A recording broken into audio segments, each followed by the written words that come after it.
How you feel about UCF claiming the national championship?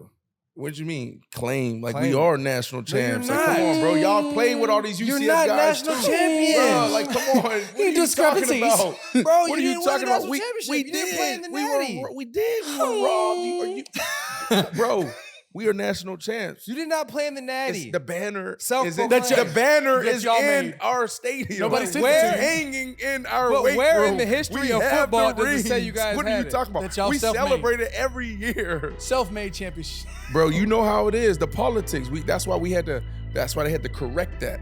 That's what the playoffs came after that. Because they knew they made a mistake. UCF were the national champions. So we crowned ourselves. So Sometimes you got to do it. Y'all know y'all that. to beat Alabama? We don't need outside validation. Yeah. We don't need no outside validation. Sometimes you got to look in the mirror and look and say, I'm a champion.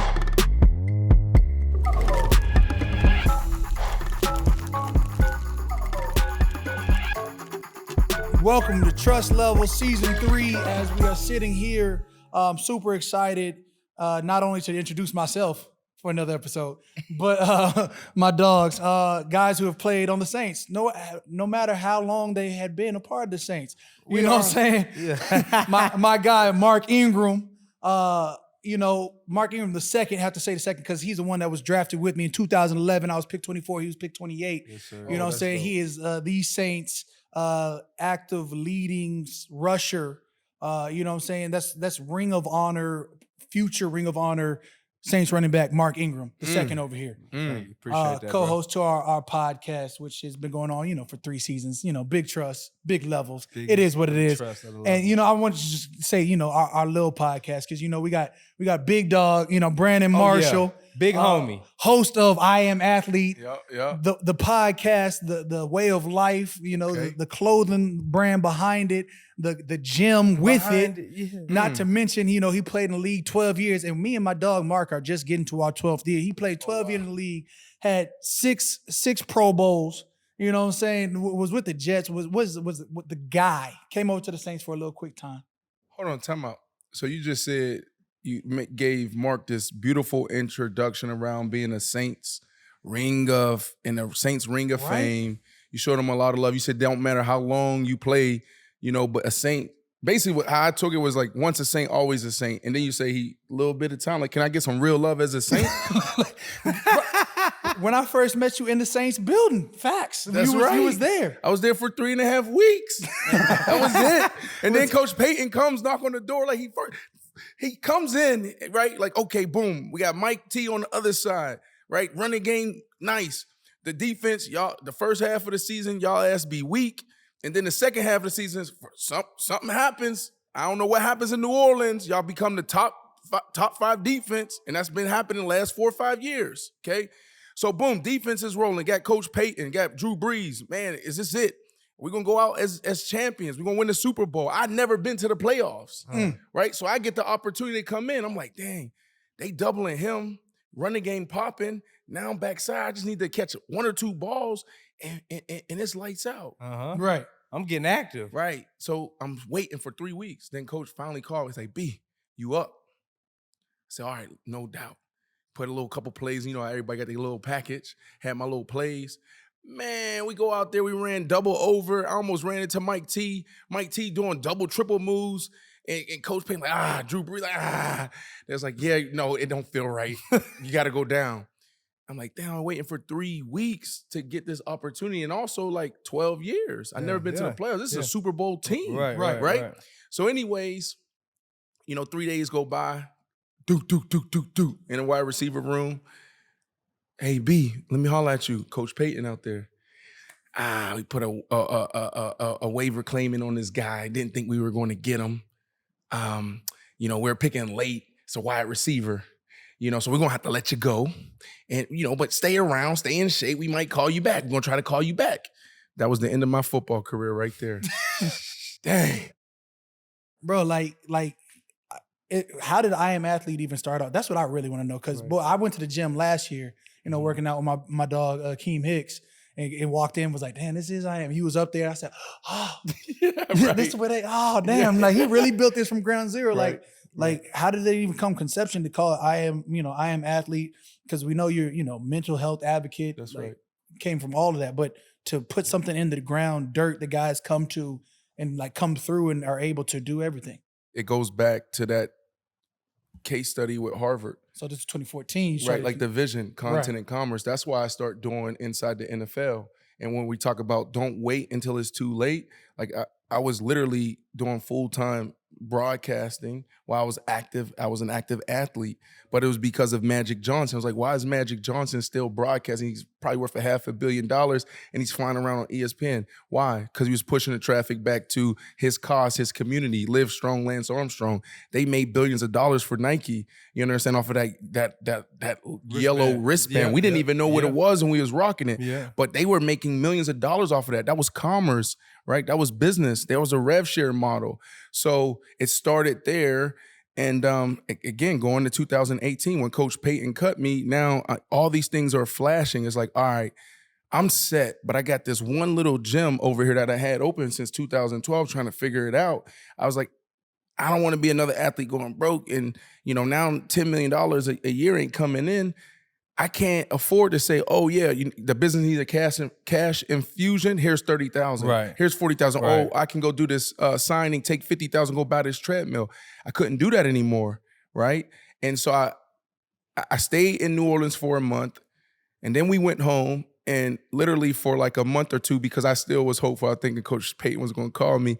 I'm like doing my little exercises, trying to stay in shape or with that, and it became like therapeutic for me. Like I would be there from 5 a.m. just trying to figure out this gym business and understand the business side of it, because I never was an owner operator. I was just the owner. Right.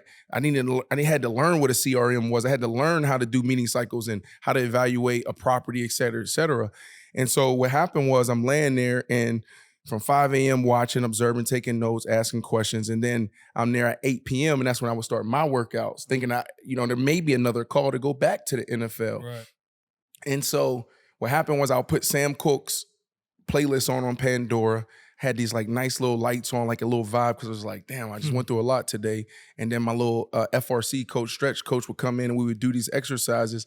And I was like, damn, like, hold on, let me turn the music down, tweak the lights like this. What ended up happening was it felt like very zen and very therapeutic for me. Like I'm in this transition, I'm trying to figure out this business. I just worked my ass off all day. And now it's about me time. And I was like, damn, this is what I wanted to see in the mental health space for the past 8 years, but I'm actually feeling it here. Yeah. So it's easier to have the conversation on the performance side, people coming in gyms, I want to get in shape, I want to get stronger, yada, yada, yada. Then being on this side, clinical, a lot of stigma, depression, suicide, et cetera, et cetera. So like, oh, maybe I can accomplish what I want to do on the mental health side over here. Athlete comes in, athlete wants to get stronger, faster, working for the next contract, the next home run. And now it's like, oh, we do have Mary here on Wednesdays, and we have group therapy, et cetera, et cetera. So I went all out there. And so when I took over the business after 3 months of doing this, outside of pro revenue and combine revenue, because I really don't count that, like the average day of a pro athlete's 4.5 weeks, you can't make money off of athletes in this business, right? I was like, okay, fitness and general population is the way. We had 24 paying members and we were bringing in $11,950 a month, and that was recurring. That's it. My overhead was at $30,000 at the time, right? So I launched, I tweaked it, changed the brand, the House of Athlete, all the stuff, like the aesthetic of House of Athlete now, like I created that like just in real time. And this was right after I left the Saints, right? That wasn't even the vision. The vision was to sell this, to bring in an operator or merge with somebody, okay? And so we launched, and within 3 months, I went from almost 12,000 recurring monthly to 70,000 recurring monthly and 300 members. Yes. It was popping so much that I had to shut off my ads, top of funnel, because I was about to break it. Yeah. Right. I was like, oh shit, this is it. I was like, this is it. I've been trying to do this since 2012, right? 2012, 2014. And so we stopped. I started hiring people. I started like, okay, now I'm making the investment. This is when I said I'm going all in. Right. Like went from I can't invest anymore to I'm going all in.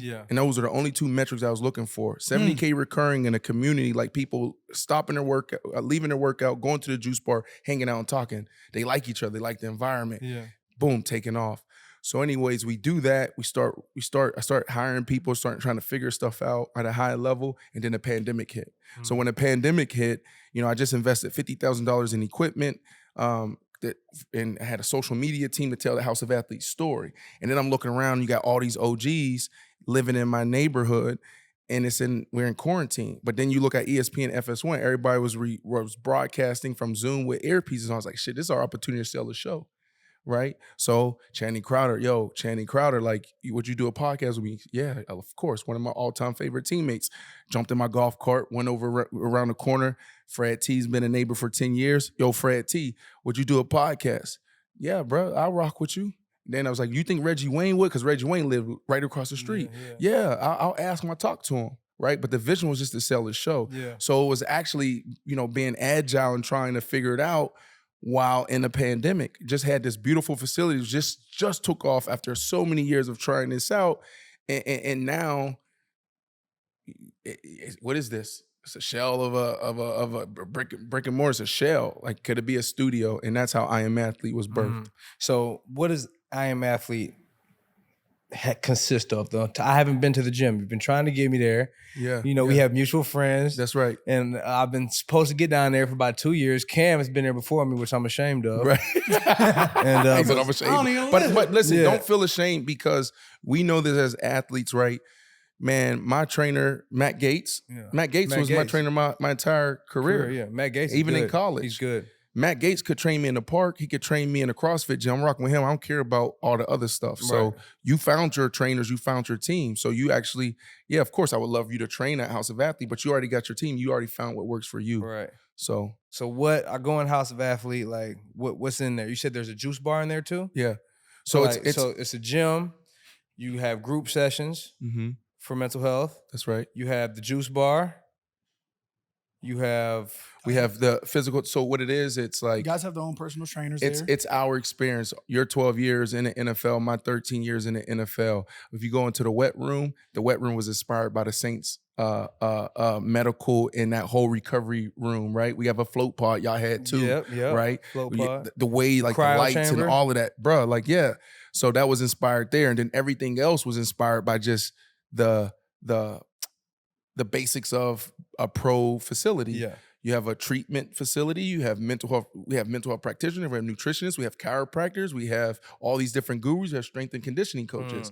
So we're trying to bring to life the best of the best for our athletes, but we're giving that same athlete pro experience to the general population. So we have right now around 500 members. That's youth athletes and also adult fitness athletes. And the goal is to get to 1,200 members. That's inspiring, brother. That's inspiring, brother, man. That's right. That's how it was a case study. 2014, had a situation, and how you just, bet on yourself, really. Like you said, you went all in on your vision, and look at it, it's flourishing. So that's inspirational, my brother. I appreciate that. I didn't even realize that you had already had a gym in place since, what you said, 2012? I had 3. 3 gyms? When I was with the Chicago Bears, I had one in Naperville, one in Northbrook. And it was popping. Matt Gates was my partner. And that's down here? No, so we had 2 in Chicago. Okay. In Northbrook and Naperville, Illinois, and then one in Weston. So the one in Weston, Matt Gates and I opened up for with $50,000 in 2012. Yeah. And then this last build out was $4 million. Dallas, which opens January 15th, is $6 million. Miami, LA is going to be $10 million build outs. And Tampa with heavyweight. Yeah. So heavyweight. So what you're saying is that's why you the king around here. I gotta talk to you about big this. Truss, big level. I'm just saying. Where Truss come from? Out here. Were you jealous? I know you got a question real quick. Were you jealous when he left? The Saints went to Baltimore and then they start talking Truss. Hell no. Okay. Jealous of what? Or because I'm saying, how you gonna take the name and just like he made Truss out in Baltimore. That was them. Oh, that was Lamar Jackson. That was just that was Lamar Jackson. That was just my brother Eaton. I was just out there like he looks so hype. He looks so juiced. Like, you know, bro, you know the entity Mark is on the offensive side of the ball. Like, and the offense is rolling, Mark out there, big muscle, like, let's go. Oh, you lit, I'm lit, we lit, let's go. He looked like Jameson College talking about, you strong? I looked at him, he said, you strong, we strong. You know what I'm saying? Whatever that little thing is, like, that's what, like, the juice is unstoppable there. Right. And so, you know, he left, and I was just like, oh, my friends always leave me. Right. And look, he was about to Why you ain't go up to Sean Payton and tell him like, yo, we need to. Sean called me. He about to hit free agency. And first of all, me and Mark, we like this. My man has hit me the free agency before. Like, I'm hitting free agency, Cam. I'm gone. I'm getting the most dollars. Right beforehand, rightfully so. Cam, I don't think I'm leaving. 5 minutes later, I hear, you know, Saints running back Mark hits his second extension. I was like, this guy, you know what I'm saying? So this is he about to re-up, you know, the third contract. But when he leave to Baltimore, I'm still thinking, I'm like, whatever he talking about is cap now. He's like, bro, I'm hitting free agency. All right, bro, fine. He's like, no, I'm really hitting free agency. I was like, all right, we a day out, bro. I was like, the Saints already told me they about to. All right, go ahead. Whatever, bro. So he's like, nah, man, I need my worth. They got to pay me for services rendered. Services rendered for what I've done. For what I've done. And so I'm like, all right, bro. You know, he was the one athlete reading the fine print. Yeah. Services rendered. For what I've done. Not what I'm about to do. He said, you know what I've done? You know what I done? He's like, think about the running backs that get 40 touches a carry. You know, Mark going in, spitting stats and facts. I still get a band. Yes. All right. I was like, but you're going to sign back regardless. You know what I'm saying? Like, in my mind, I'm like, Cap. Sean called me like 2 hours before, whatever it was. It was a few, whatever. He was like, hey, if Mark's not picking up my phone call, I said, oh, it's getting real. He's like, yo, he gives me the agent, like, agent's not the right one, you know, whatever it is going through. Mark's not picking the phone call. I was like, well, you sort of pissed Mark off with the offer. Like, I've already talked to him. He's not happy. Right.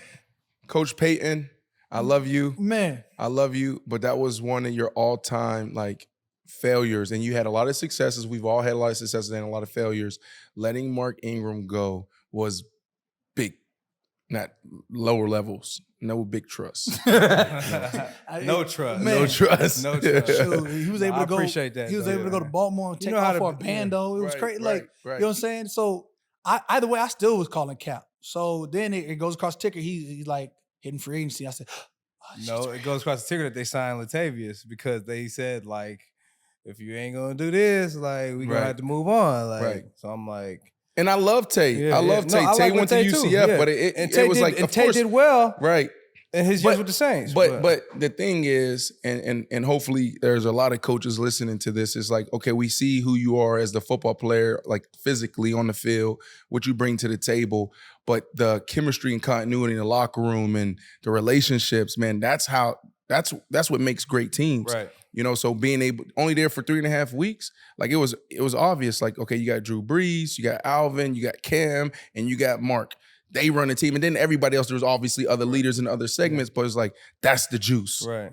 Yeah. I was like, when you lose a juice component, like when I say juice, like, and I'm not talking about just the cameras is on, like boys are excited. Yeah. The same person you getting on like seeing on camera, Mark turned up like that. He's like that at practice. That's right. I'm like that at practice. Like you gonna hear all that.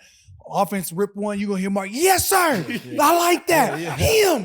What do you say? Drew Breesiana. Drew Breesiana. No, it's just like the DNA of a team. It means so much, you know what I mean? And when you switch up certain things of a team, the DNA shifts, you know? Right. And you know, they've always had great DNA, like, you know, DeMario, Cam, but you know, when you just miss certain people, it does change a little bit, you know. But how y'all feel about, is Drew coming back or what? For what? Drew's not coming back. Like as a coach? For y'all? What do you mean as a coach? As a coach? Drew's like not there was like back. there was like a lot of talk, like, oh, Drew there might was, come back. There was. But, I mean, like, we got great last receivers. season there was real life. Like when we were on our fourth quarterback, you know what I'm saying? We had Jameis get injured, and we had Taysom, then we were on to Ian Book. Trevor Siemian, and then we were on Ian Book. Yeah. Like I sent a text out. I was like, Drewski, what's up, baby? Like I know everybody hitting you. Do it. Right. And he's like, man, if I thought I could still do it, I would still be doing it. Wow. And that told me, I said, my man is fully retired and happy and getting paid. Right. You know what I'm saying? He bagged us shorty over at NBC. So we was over there like, I was like, I understand. I understand. You don't know my struggles, but I understand. Right. Listen, I got y'all. I'm high on y'all this year.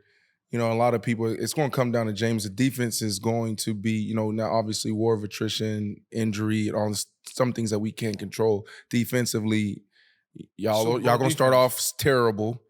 Okay, like y'all usually do the first 5-6 games, and then you say terrible. We smacked the Packers 28-3. Week 1. That was okay. You wouldn't say terrible. But I'm just saying, like, I don't know what happens the second half of that season of the season. Y'all like literally become the best defense. Mm-hmm. Is that a real observation? There's things that we correct for sure. There's things that we correct. No, but if Jameis comes out, man, and like Jameis, I love his work ethic. I love his mindset. A lot of people see his workouts and all the goofy stuff, but like, no, this dude loves ball. Yeah. He's going to put everything into it. The only thing is ball security is job security, yours and mine. Yeah. Protect the ball. You know what I'm saying? And y'all going to be right where y'all need to be. And I think him, when he got to New Orleans, being behind Drew, learning from Drew, learning from Sean, his ball security has gotten way better. I mean, he barely had, I don't know, he might have had 1 or 2 picks when I had got there. Yeah, we were 5-1 at the time with, I think, 2 picks. 5-2, yeah. Right, so literally I think he's learned and grown since he's been with the Saints. And I'm thinking he'll just continue to grow with it too. And I'll say this, and it's no shot at anything, is like Drew's a legend, but like, you know, Drew played a long time, and the offense was, when I was there, it was in a box a little bit because really couldn't stretch the field. You had Tag in there who could still go, but we really couldn't connect with them, right?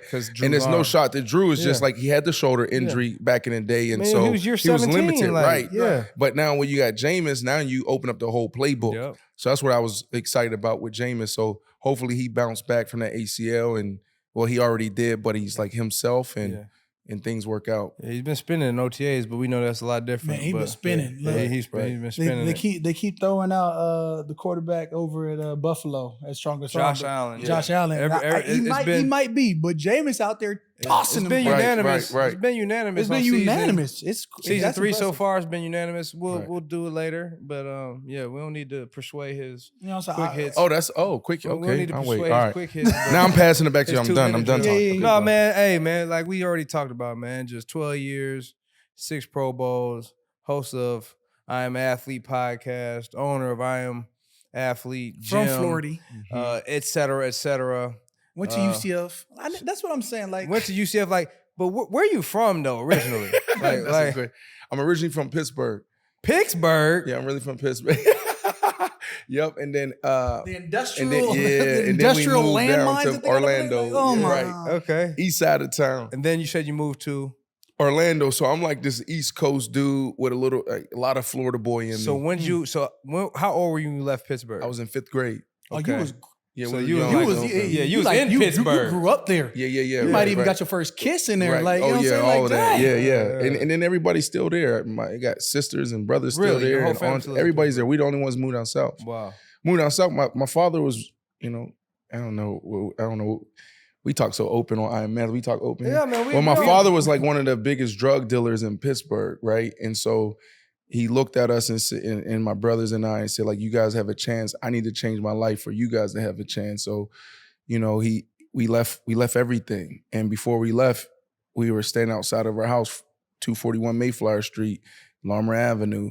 And, we're in this Toyota 4Runner. And he's sitting there and he said, next time we come back, a few of your friends are going to be dead, in jail, and some of them have babies, right? And that was in 5th grade. We come back 2 years later. I had Big Will in prison for life, murdered one of our friends, right? Had a couple friends locked up. Smalls, one of them just got home. Smalls, that's money. And half the girls in the school, I wouldn't say half, but there was 1 or 2 that had kids. So it's like, he made a legendary move. I'll say I'm glad the number reduced to just 1 or 2. He said no. It was like 1 or 2. I was having big sex. It's like right. You go back. Right. Big sex. I was having big sex in Pittsburgh. God, dog. He said 5th grade. I said he must have knew a lot of older cats. He had older brothers and sisters. Right. When I had my first kiss, I was a late bloomer, so I might have been 8th grade, 7th grade. It's 8th grade. I might have been 8th grade. Let's move to the next topic. Damn. Go. I was clearly just late. Yeah, Like, you but had I knew people I was looking late. I bad made on up for it here. in college though. Hold come on, from a Christian family. when you lose your virginity? Woo! Lord have mercy.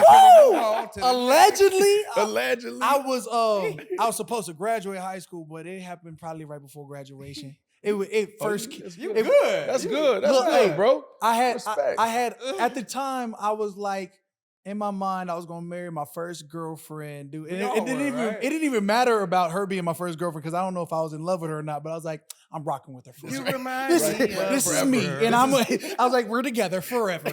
You know what I'm saying? And then that just took off. Like once you with somebody, like actually get a girlfriend, and you're like, I don't really like her that much. Right. Oh, man. Which is tough, but you know what I'm saying? Like I'm rocking with her for the rest of my life.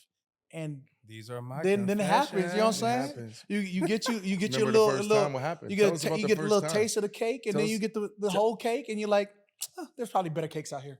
Really? Oh my goodness. What was your first time? Look, What was your I was first time? 17 in high What was chains. yours? I'm straight. I'm not talking about this. He was like 5th grade. He was from Pittsburgh. Hey, He from Pittsburgh. okay, I just want to know, Right. what'd you say pre high school? I'm just not talking. I this just right said now. I said sub high school. Yeah, I say talking 6th or 7th grade for you. He was one of those kids from Pittsburgh. It's hot in this mug. My goodness. I'm good with mine. I'm Oh good. my goodness. Can we talk about Oh, can we talk? For a you minute. like to play? How basketball? But 5th grade, I wouldn't even thought. Not bro, fifth. It wasn't fifth. I kicked a girl in her shins wasn't for fifth. trying to like It was 4th? No, hell no. Not somewhere, fourth. so somewhere between 5th and high school. Yeah, it was before. Boys' ears really turned red. I ain't never seen him stumble with too many questions. Hey, yo! Hey man, what's up, bro? Like, what's up with you? You from Pittsburgh, 5th grade? What's up? He said 5th grade. It wasn't until I think 9th grade. Okay. Yeah, I held off. I was like probably like you know, parents Man. in your head. Wait till you get married, all of that. I was so with Boom, it. boom. Yeah. And then once I realized it was just I And it was like oh. this, it was like, it wasn't even like, it just happened. Marcus still phased though. Right. I don't even think she knew she was my first. Like, it just happened. Just took it. Just Yeah. You gonna take it, dog. Right. Yeah. Okay. No, hey, look, I ain't never seen my man fluster before. Right. This is I'm before both of y'all. I love my wife. I love my kids. facts. No, so let's talk about like high school, man. Like, I'll say you get to Florida. yeah. So now we're in 6th grade. What when sports you you was start playing playing? growing up? Like, what sports you played growing up? Football. You Just know, only Pittsburgh. football. Well, so it started off there, and then You look like a hooper type, though. 6'6". that's when I got to Florida. Like, we didn't have organized basketball, and then we had one kid that played baseball, Davon Allensworth in Pittsburgh. Was like, what is that? So when I moved down to What is that? yeah, so when we moved down to Florida, we went from being like in a neighborhood where there was only one white family to moving down in Florida, in a neighborhood where we're one of 3 black families in the neighborhood in the school. And so they had organized this, and they talking about supper. You want to come to supper? Supper? What's supper? What does that mean? Dinner, Right. ma? So that's when I started getting into other sports. Right. There was organized basketball, and I started hooping, and then I ran track, and I tried a little baseball, but wasn't good at it. Yeah. Track though. What? yeah. Yeah. Yeah. We talking What about 400? events? Like, bro, you 6'. You look like a quarter mile. I keep calling you 6'6", but you technically what 6'5" and Yes, change, he's so 6'5". whatever. Yeah, All right. like a quarter horse. You look 6'4", like a 3 quarter quarters at the combine. Bah! Okay. But they should have been 6'5". I hate the combine. Combine when be they're hating, bro. Like, Come on, you can't get easily that. on I mean, 5'10". hey, Combine gave me 6'4" and change, Right. and so they be like, "So you really 6'5"? No, I'm 6'4". Like Right, you don't right. round up; it Yeah. just is what it is. That's what it is. How you gonna round me down though? Like, I Yeah. need help. Like, I needed all that. y'all are well over 6 feet. I'm like me. Like, why you trying to round me down? I Like, want to devalue. But Man. no, like in high school, man, I ran track. I still want to know I that wasn't a event. fast What guy. event? You didn't put that event Yeah, out though. you like a all hurdler. the field events, Yeah. hurdles, and I won state, and I won Golden South's all the southern schools or southern states, excuse me, in a triple jump. That was like my Wow. main event. Ooh, but I bah, did long jump, bah, I did Bah. hurdles. Triple jump was high like jump. 52, 50, No. 51. I went 50 one time, but I won state at 48.7. I Mhm. won like Golden South 49, maybe. You was Okay. jumping. Yeah, that was good. Bah, That was bah. during that time. But like there are some, there are some kids out there in high school that go 52. Yeah. That's You know what I'm saying? Every once in a while. Yeah. Yeah. That's wild though. Yeah. That's why you was going up top on people like that. Snatching. Not really. No, I ain't know how to go deep. I learned how to do that in the league. I never I had bunnies, I was powerful. I grew into that. I was a late bloomer for real. Yeah. You know what I mean? I had to learn how to go deep. I used to study like Larry Fitzgerald and Randy Moss, how to attack the ball. When I first got in the league, I didn't know how to catch a goal, bro. Yeah. After practice, Coach Heimendinger, rest in peace, one day in Denver, he's like, get your ass over here. Had a little dip in, a little white guy from Tennessee. And then we went in a treatment room and we stood in front of a mirror. He just tossed the ball over my head. He just do that, boom. Yeah, kept tossing it over the shoulder. And then Quincy Morgan, legendary wide receiver, played for the Cowboys. He was like a OG. He was a vet, and he showed me how to run the route the right way. Like I was opening my shoulders, and I would always come up short. And I was looking at Jay Cutler and Jake the Snake Palmer throw the ball. He's like, no, you should never see the quarterback throw the ball. Like you need to run, you need to look up in the air, you need to track it. Yeah. So as it's halfway there, that's when you find it and you go get it. Like I was running this way. Yeah. Trying to see the You ball. was fully from. turned. You Yeah, wasn't yeah, reaching I'm your running like potential this. running. Yeah, there ain't no tag in. Like I had to ain't learn getting no that. separation. Yeah.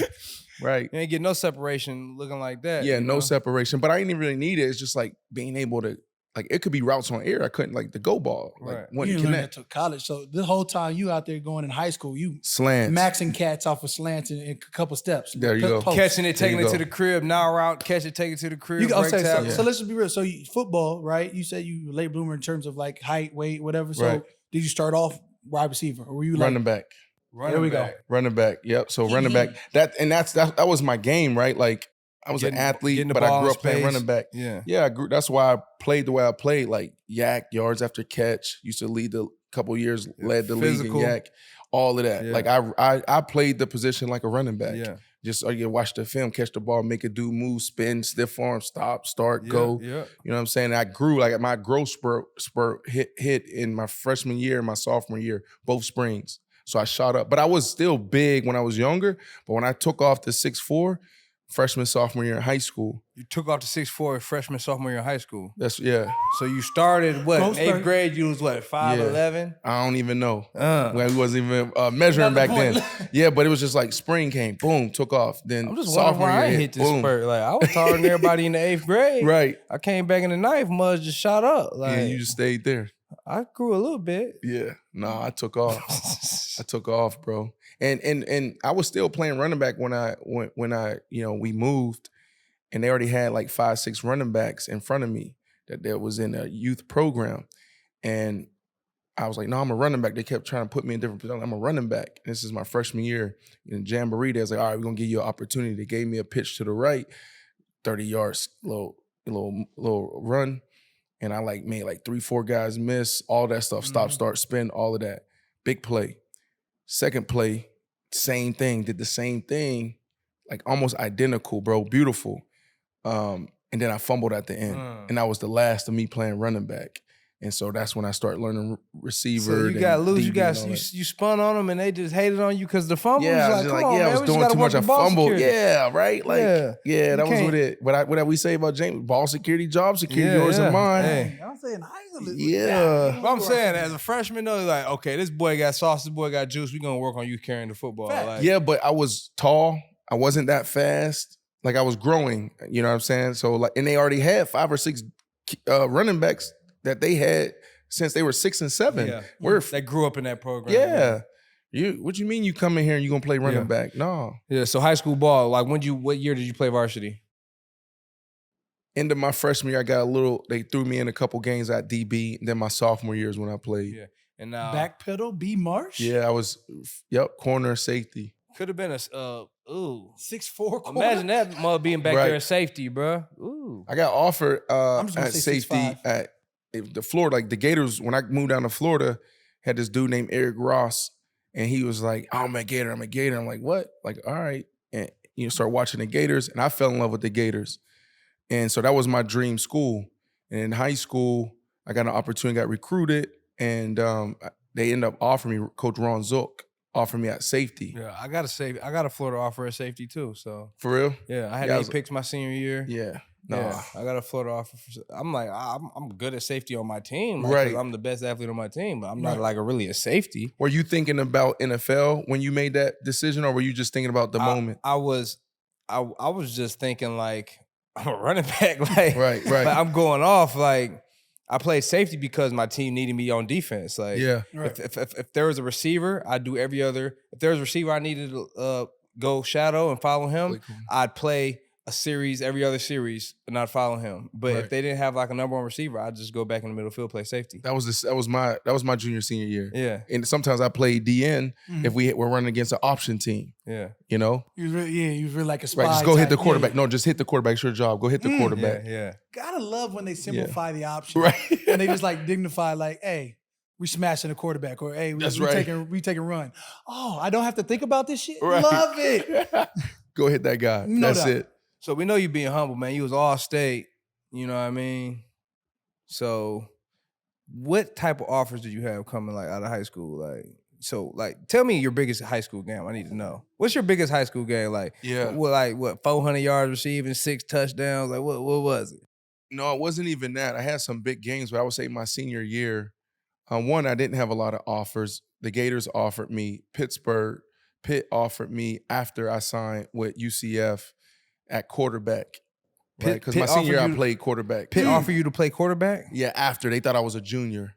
I was like, damn, I just signed with UCF. Reason why I went to UCF is because on my visit, you know, it's my dream school. Sitting there on that Sunday when you meet with the head coach, and Coach Ron Zook, Spurrier was the one recruiting me the whole time. He left, went to Washington. Now Zook comes in. They wanted to move me to safety. Okay, you talking about Florida? Florida, yes. Excuse me. Yeah. And so on Sunday, I'm sitting down with Coach Zook, my father and I, and he looks at me and he's like, "Hey, we want to offer you. You know, we want you to play safety." And I was like, "Damn!" I was like, "Coach, just get me through camp to prove that I can play wide receiver." Because I was thinking about the NFL. Right. That's why I asked you that question. I was like, I want to do this. And so I was like, just get me through camp 4 weeks to prove to you that I can play wide receiver. If I don't prove it to you in those 4 weeks, you can put me anywhere on the field. Right. And he sat there, looked at me, and was like, "Do you want to be a Gator or not?" And as soon as he said, I looked at my dad. I said, "Dad, called Coach Fountain." I looked at Coach Zook. I said, "Appreciate you for giving me this opportunity. I'm gonna go to UCF." And on the way down the road, I was calling down the turnpike. I was calling Coach Fountain, like, "Coach Fountain, please give me my scholarship back." Right. Now, to answer your other part of your question, high school, I was playing quarterback my senior year, and I was doing what you were doing. Yeah. Safety, if they had multiple receivers, they had one, I played corner. If we played against a run team, I played DN. Right. And so there was this one moment where like I was doing some dope stuff on defense, and then I scored like 2 touchdowns within like 10 seconds. I threw a pick, and the dude started running, and he was taking it back, and I went up to him. I ain't tackling him. I took the ball, and I went to score. Okay. And then It's a robbery. I was the kicker too. So then I kicked the ball off. All right. I kicked the ball off, and then nothing happened. Every position. And then the first play on defense, they were on offense. The running back had like a pitch to the right, and he came, I stripped the ball and scored. Right. And so that was like a legendary moment for me, because like back to back, like I showed like all positions and how versatile. You're a football player. A football player. Yeah. Right. And that's how I was on going through recruiting. They ain't had me down as they had you an APH athlete. There you go. There you go. That's Ain't exactly no what athlete. it was. ATH? That's nah, right. APH athlete. That's right. Quarterback, So defensive end. how you feel safety, about corner. UCF claiming the national championship? What do you mean claim? Like Claim. we are national No, you're champs. Like, come not. on, bro. Y'all played with all these You're UCF not guys too, national champions. bro. Like, come on. What are you talking about? Bro, What are you talking about? We did. did. We were robbed. Are you, bro? We are national champs. You did not play in the Natty. The banner Self-proclaimed. the banner That is y'all in made. our stadium. But It's where- hanging in our But weight where room. in the history We of have football the does it say you rings. guys What are had you it? talking about? That y'all We self-made. celebrate it every year, Self-made championship. bro. Like there's no Self-proclaimed respect. national champions. Big Give trust, us our banner. big levels. You don't get a banner. We'll make one ourselves. Come on, man. Put some respect. But I'm saying nowhere in the history of football does it say you guys won a national What are you championship. talking about? Like, think about the situation. Other than your campus. This team lose 3 games. They go to the national championship. What are you talking about? We go play against Baylor. Or you could have been, the Baylor. next University of Cincinnati, undefeated and get to playoffs and then get smacked because you don't play any real. Nah, we played Baylor in the But Fiesta you Bowl guys and didn't smacked play them. in the national championship game. Bro, you know how it is. The politics. That's why they had to correct that. That's what the playoffs came after that. Because they knew they made a mistake. UCF were the national champions. So we crowned ourselves. So Sometimes you got to do it. Y'all know that. Beat Alabama? We don't need outside validation. Yeah. We don't need no outside validation. Sometimes you got to look in the mirror and look and say, I'm a champion. They know Johnston's. Right. It's just just ring company. Give me my ring. You don't get one. We'll Just make like- our own ring. Just like when I was just at Essence Festival, walking into the it ain't the Dome in the Superdome anymore. Caesar's What is it Dome, call? Caesar's Caesar. Palace. Yeah. Yeah. Superdome. I'm Caesar's seeing Palace. 2018 banner, and I'm like, that's me too. I was only there for 3.5 weeks. I'm a saint. 18. I'm a no. I didn't get where my hat at. Right. I Hey, need meanwhile, one too. I'm- I do need one. What's the equipment manager's name? Bum. Yeah, Bum? and Corey, Yeah. Bum. I need my memorabilia, bro. We're going into the 2-minute drill, Right. quick hits. I'm going to give you questions. Right. You know what I'm saying? Right or left, red or blue, you know. So we're going to start off. Ready? Ready? 1, 2, bam. Grass or turf? Grass. Fried chicken or salmon? Right now, salmon, because I don't eat meat anymore. It's been 4.5 years. Whoa! Whew. Stadium or dome? Dome in the winter, stadium in summer. Favorite jersey combo out of your... Yeah. Like, yeah, you mean, yeah. what do you mean? Exactly. Dang. I love the Saints uni. You mean any team I play for? Uni? Yes, Mhm. yes. Yeah. Oh, I love the Saints. That black and gold was dope. And then I go with who else I play for? The Broncos. Old throwback Broncos. The little orange. The with yellow blue. one. No, the Yeah. yellow one with the Mm. stripes. It's kind of nasty, but just Ooh. change the socks. Yeah, that vertical sock. Spades or Uno? Spades. For sure. Who's your GOAT wideout? I'm always show love to Jerry Rice. Strongest arm in the league?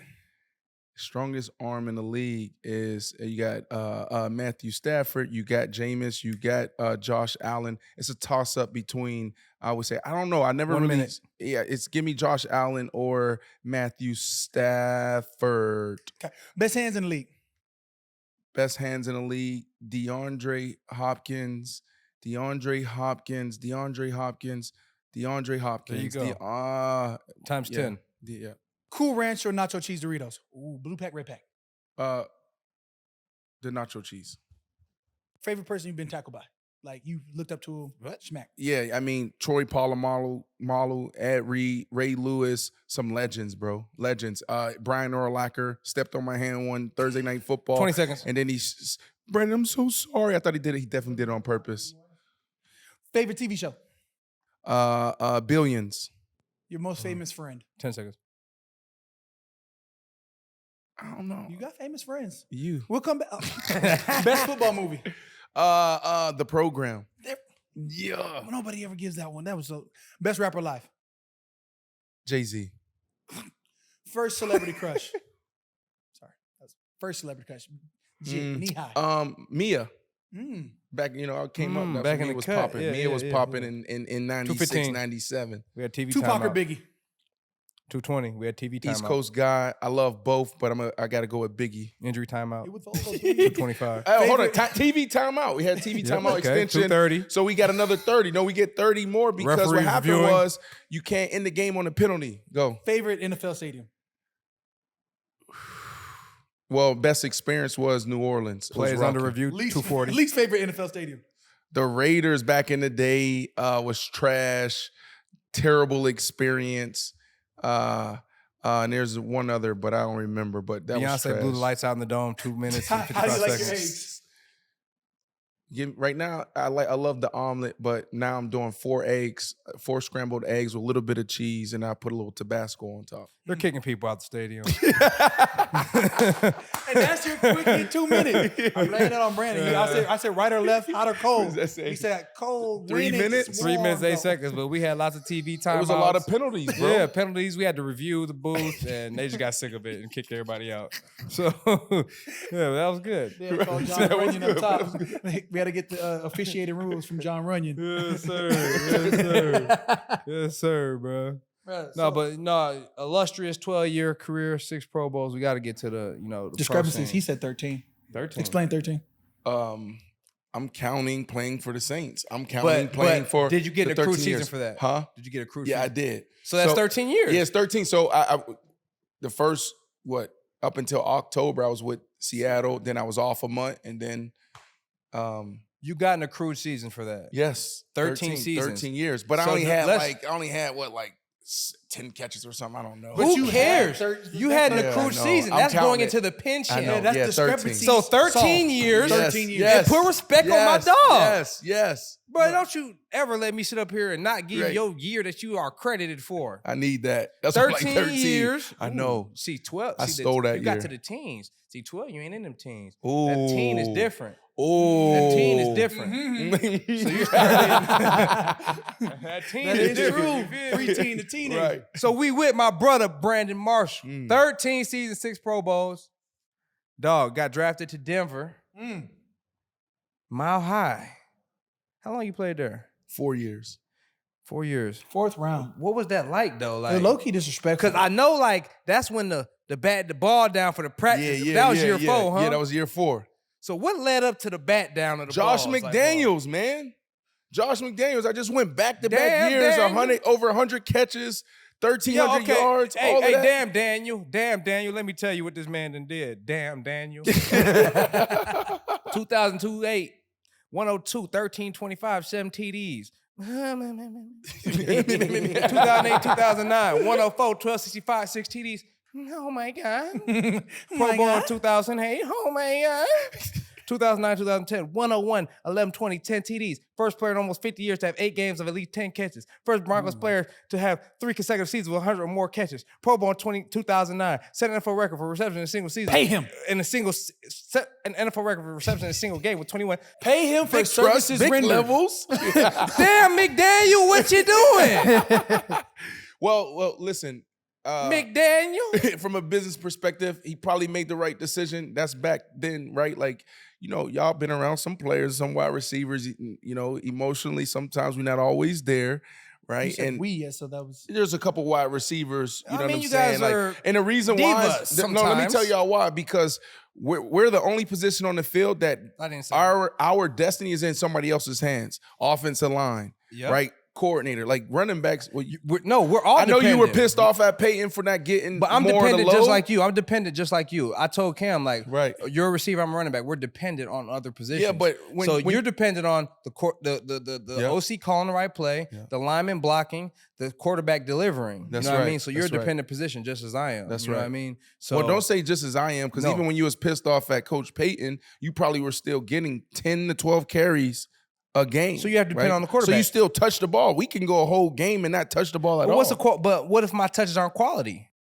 Then, but you still, my thing back in the day when as a running back is like, I'm going to make something happen. Yeah, but are you going to make something happen when there's 10 of him running at you? It's going to be tough, but you got to find a way. And I have. That's why he's in the Ring of Fame. Right. No, but yeah, we are agreed to disagree. But it is. No, but We say the you're same right. thing, but not. It's, offensive line got You to have block. to have a quarterback to throw to you. That's right. And offensive line, like, you got to block it. So many things, so many factors. Even like your situation, Coach Payton want to throw the damn ball. He does a great job of mixing it up, but like he can get pass happy at times. And if you got a running back, What? especially Hey, you, we get first round pick coming out of Ohio State, freaking lovely career, and then you come. Alabama. Same Roll thing. Tide. The Don't you University ever, of don't you ever Alabama. disrespect me. You know like there's that some ever hate there. again in You know your there's some life. hate Weren't you a You Heisman? understand me? The first Heisman. You understand Where- me? Don't oh you my never, goodness. ever- Ohio State didn't even offer me. Hey, that's I just a little slapped get it, back for dog. not giving me my Get out of a 13 years. Buckeye. That was my 13 What is years. a Buckeye anyway? It's a nut. My A 13 years. poisonous plant. Hey, A y'all be poisonous putting the nut. running backs out. a poisonous nut? Toxic king. I call that boy a Buckeye. I'll give you everything. Let's get back. That's why you should have known I was played 13 years. Yeah, that's fair. Touche. Fair enough. But anyways, Heisman, okay, legendary. Then you get into the league, and then it's like, come on, bro. Like you just seen my work. You drafted me to be a base back, right? A base back, not 250 pounds. Okay, you drafted me to be a base back. I think I'm Brandon Jacobs. Right. I just don't understand it, but it's okay. It's okay. I'm gonna make it do what it do, like you said. There you go.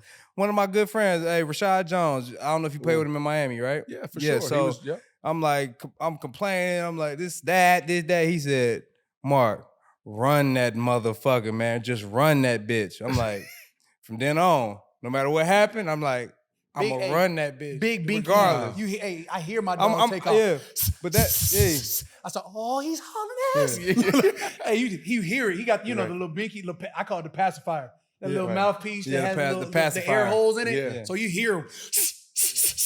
I was like, oh, must be a move. He's gone. Right. You hear him. Top speed. I love it. No, but I was complaining to him about whatever, situations, roles, you know how it is, right? He's like, Mark, run that bit. I'm like, from then on, I'm like, that's the realest stuff somebody done told me. Like, run that bit. Regardless of what happened, run that bit. Right. You in 13 personnel and it's 3 tight ends and it ain't Mike T out there, run that bit. Yeah, right. Run that bit. Run that bit. But yeah, so I feel you. But yeah, tell us how that 101 back to where we 1120 yards, 10 TDs, set an NFL record for receptions in a single season with 21. Single game. Single game. Yeah. Ooh. 21 receptions in a single game, which then leads you from going from Pittsburgh to going to Orlando to then getting over to UCF to then going 4 years in the league to Denver to then getting paid in the offseason. No, you can't skip to the getting paid part. To go to Denver. Oh, you wanted the punting? I need the punting and the knocking the balls down. Okay. So like Josh, what? So why the man ain't feeding you? Well, no, it wasn't feeding. Well, yeah. It was. Well, look.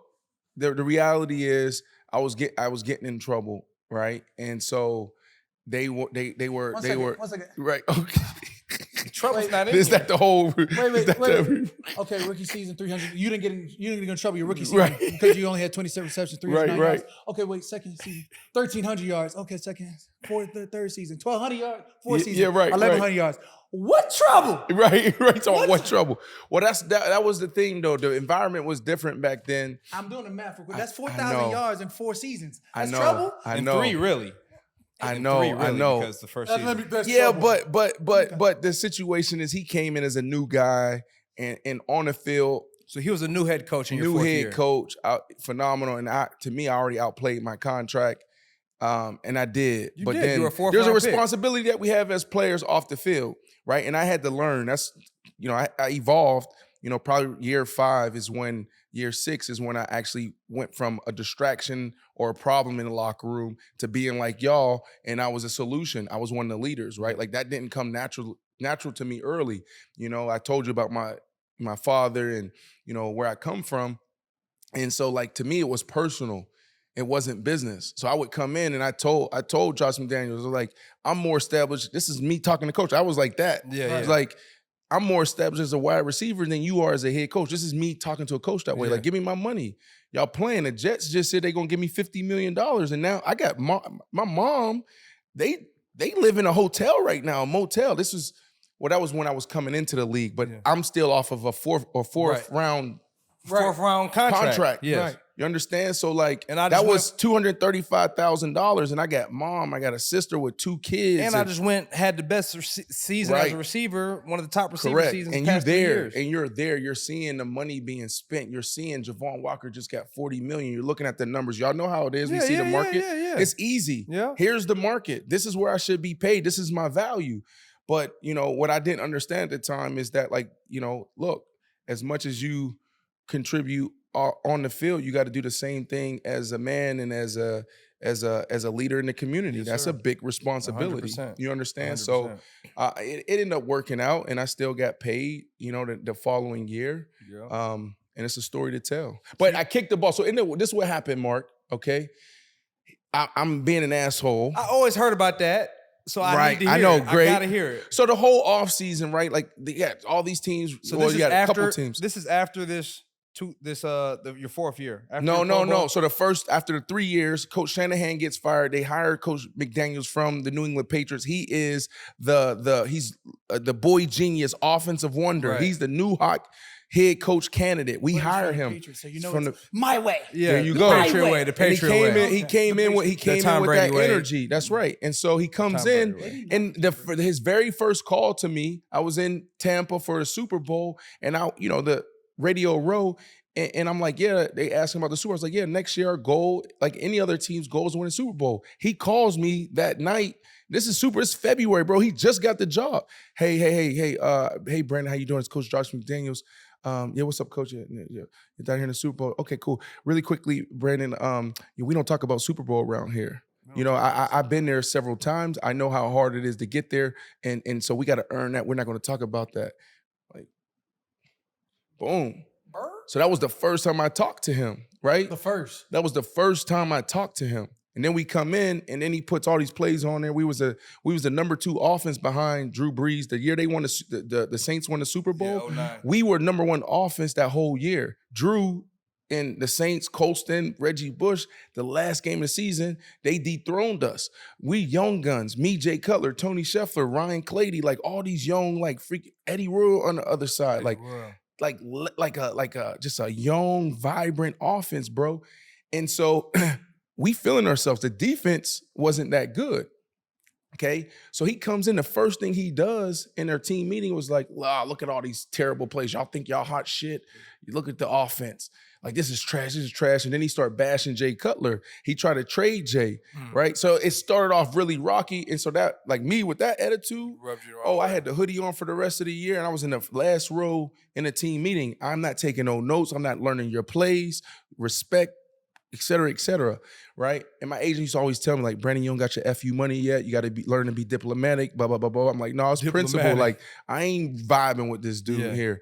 And so anyways, in preseason, same energy, he finally comes to me. He's like, we want to pay you now.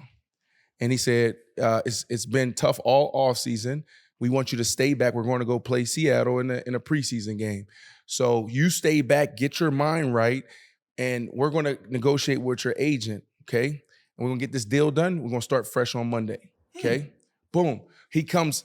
They're going back all weekend. So the deal they offer me is like the first thing they open up with, you're going to be the highest paid Bronco in the history of the franchise. More money than Elway, blah, blah, blah, blah, blah. But to do that, you need to score 4 rushing touchdowns. I'm not Mark Ingram. I'm not a running back. 4 rushing touchdowns? Yeah, or your yards per catch needs to go up. Remember, I told y'all earlier in the show I don't know how to go deep back then. That wasn't my game. Yeah. I was doing off that. I'm appalled. 4 rushing touchdowns. So that was $8. It was going to be like $8 million a year. And if I didn't hit those numbers, I would be making $4 million a year. When Larry Fitzgerald was making $10 million a year. Right, so I passed on the deal, rightfully so. Like that doesn't make any sense. You put 4 rushing touchdowns in my deal, and I'm a receiver. Like, that's like telling me I have to get 4 sacks. Like, right, it was like, come on, bro. What are we doing? And so that's what happened. So they brought me in, and I was like, I told you the energy I was on. So no deal. He calls a meeting, brings me in his office, like, hey, we didn't get a deal done, but I just want to let you know if this behavior continues, we're going to hit you with conduct detrimental to the team. It's going to be $70,000, blah, blah, blah, blah, blah. Right? And so I'm having this meeting. I ain't say nothing. And he starts saying other things. Or the receiver coach, Adam Gase at the time, who became the head coach in the league, Jets and the Dolphins, whatever. He's like, yeah, he said you've been leaving the meetings and going to the bathroom and taking like 30 minutes. I'm like, well, you can't tell me how long it take to do number 2. Like, but I really was in the locker room playing around. Like, whatever. And so I came out there, and then it was a pre-practice, little warm-up, and Coach Adam Gase was throwing me the ball because he said that I was batting the balls. I'm like, man, punt it. It was like all that little media was over there, the camera. Yeah. It went viral. It went viral. But here's the thing, Mark. That was probably my best practice ever. It was hot. So no. So I dropped. Like that was pre-practice. No, I'm saying before you hot, like you were mad. Like you mad at everybody, so you really showing off. Like yeah, like me. yeah, like all of that. I'm him. Like all of that. Like we doing like conditioning drills. I'm the first one. We do 300s, whatever. I'm tired as hell. Everybody bending down. I want to bend down. I want to throw up, but I'm standing up here like nothing. Like I'm like this. Right. Yeah, I'm like that. Yeah, right. Yeah. And then we go. Well, anyways, practice, bro. One hand catches, all kinds of crazy stuff, spiking the ball, doing all of that. Like it was one of my most legendary practices ever. Yeah. So the crazy part is like I end up flipping it around and having a great day. But that one moment, and the biggest lesson there, like it's cool. I love it. It is what it is. Practice. Yeah, but the biggest lesson there is like, yo, it takes one moment, right? There's always somebody watching. There's always a camera on. You gotta be careful with how you move, man, because it could be 15 years later and Mark Ingram going to ask your ass about batting down the ball. Hey, because I always heard about that. Like I remember that. Like what year was that? That was 2009. Yeah, so I was 2010. So I was in college still. I was in junior, but I always remember that. Like I always remember that. Love it. Like because I'm like when I get my money, like. But I'm still like that too, though. Like man. But like you trying me though, basically you trying me, right? And like I'm a cordial, very get along with guy until you try me the wrong way. Like, you know what I mean? You disrespect, you know what I mean? Something like that, then I'm gonna give you what you're looking for. And as athletes, but as athletes, right? Like where we go wrong, and then go back to my agent, like the FU money, be diplomatic, right? Like you gotta understand, like for us, it's personal. You know what I mean? For them, it's business. Yeah. So we come with all the emotions. We gotta take the emotion out of money. Yep. There ain't no emotion in money. Yeah. Right. So we're thinking about, oh, my mom, I gotta buy that crib. My sister, she need this. Yeah. Right. Like I got people really struggling back home. So we sit at the table with all those emotions. They not doing that. Yeah. You just a number. Yeah. Right. And that's where we lose is when we bring the emotion into the negotiation. Yes, sir. 100%. Yeah. Yeah. Well, it all worked out because then they went to the Dolphins. Pay him. Got that bag. Pay him. Got that bag. Back then, if it was today, the boy would have signed for 130. You know what I mean? Like, yep. You know what I mean? Letting get you silly. You come to Miami, what that transition was like. I mean, I know you get no state tax. Trash. Like, no trash. One night stand. Yeah. One night stand. Y'all got us with the Saints now. Jeff Ireland was the general manager. Trash. One night stand.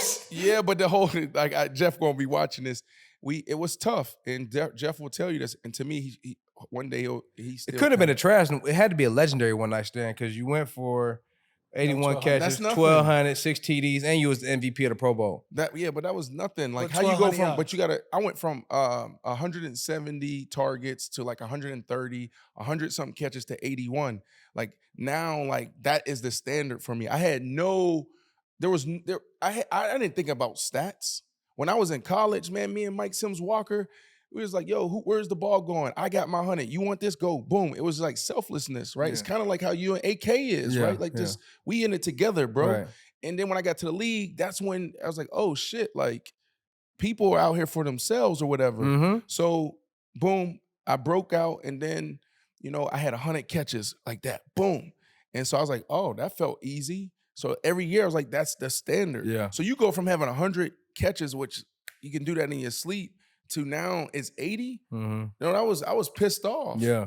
Right? I was pissed off. So like, yeah, I had Chad Henning and all these other, it was just a shit show down there. Yeah. It was a shit show. I mean, the constant was you still went crazy.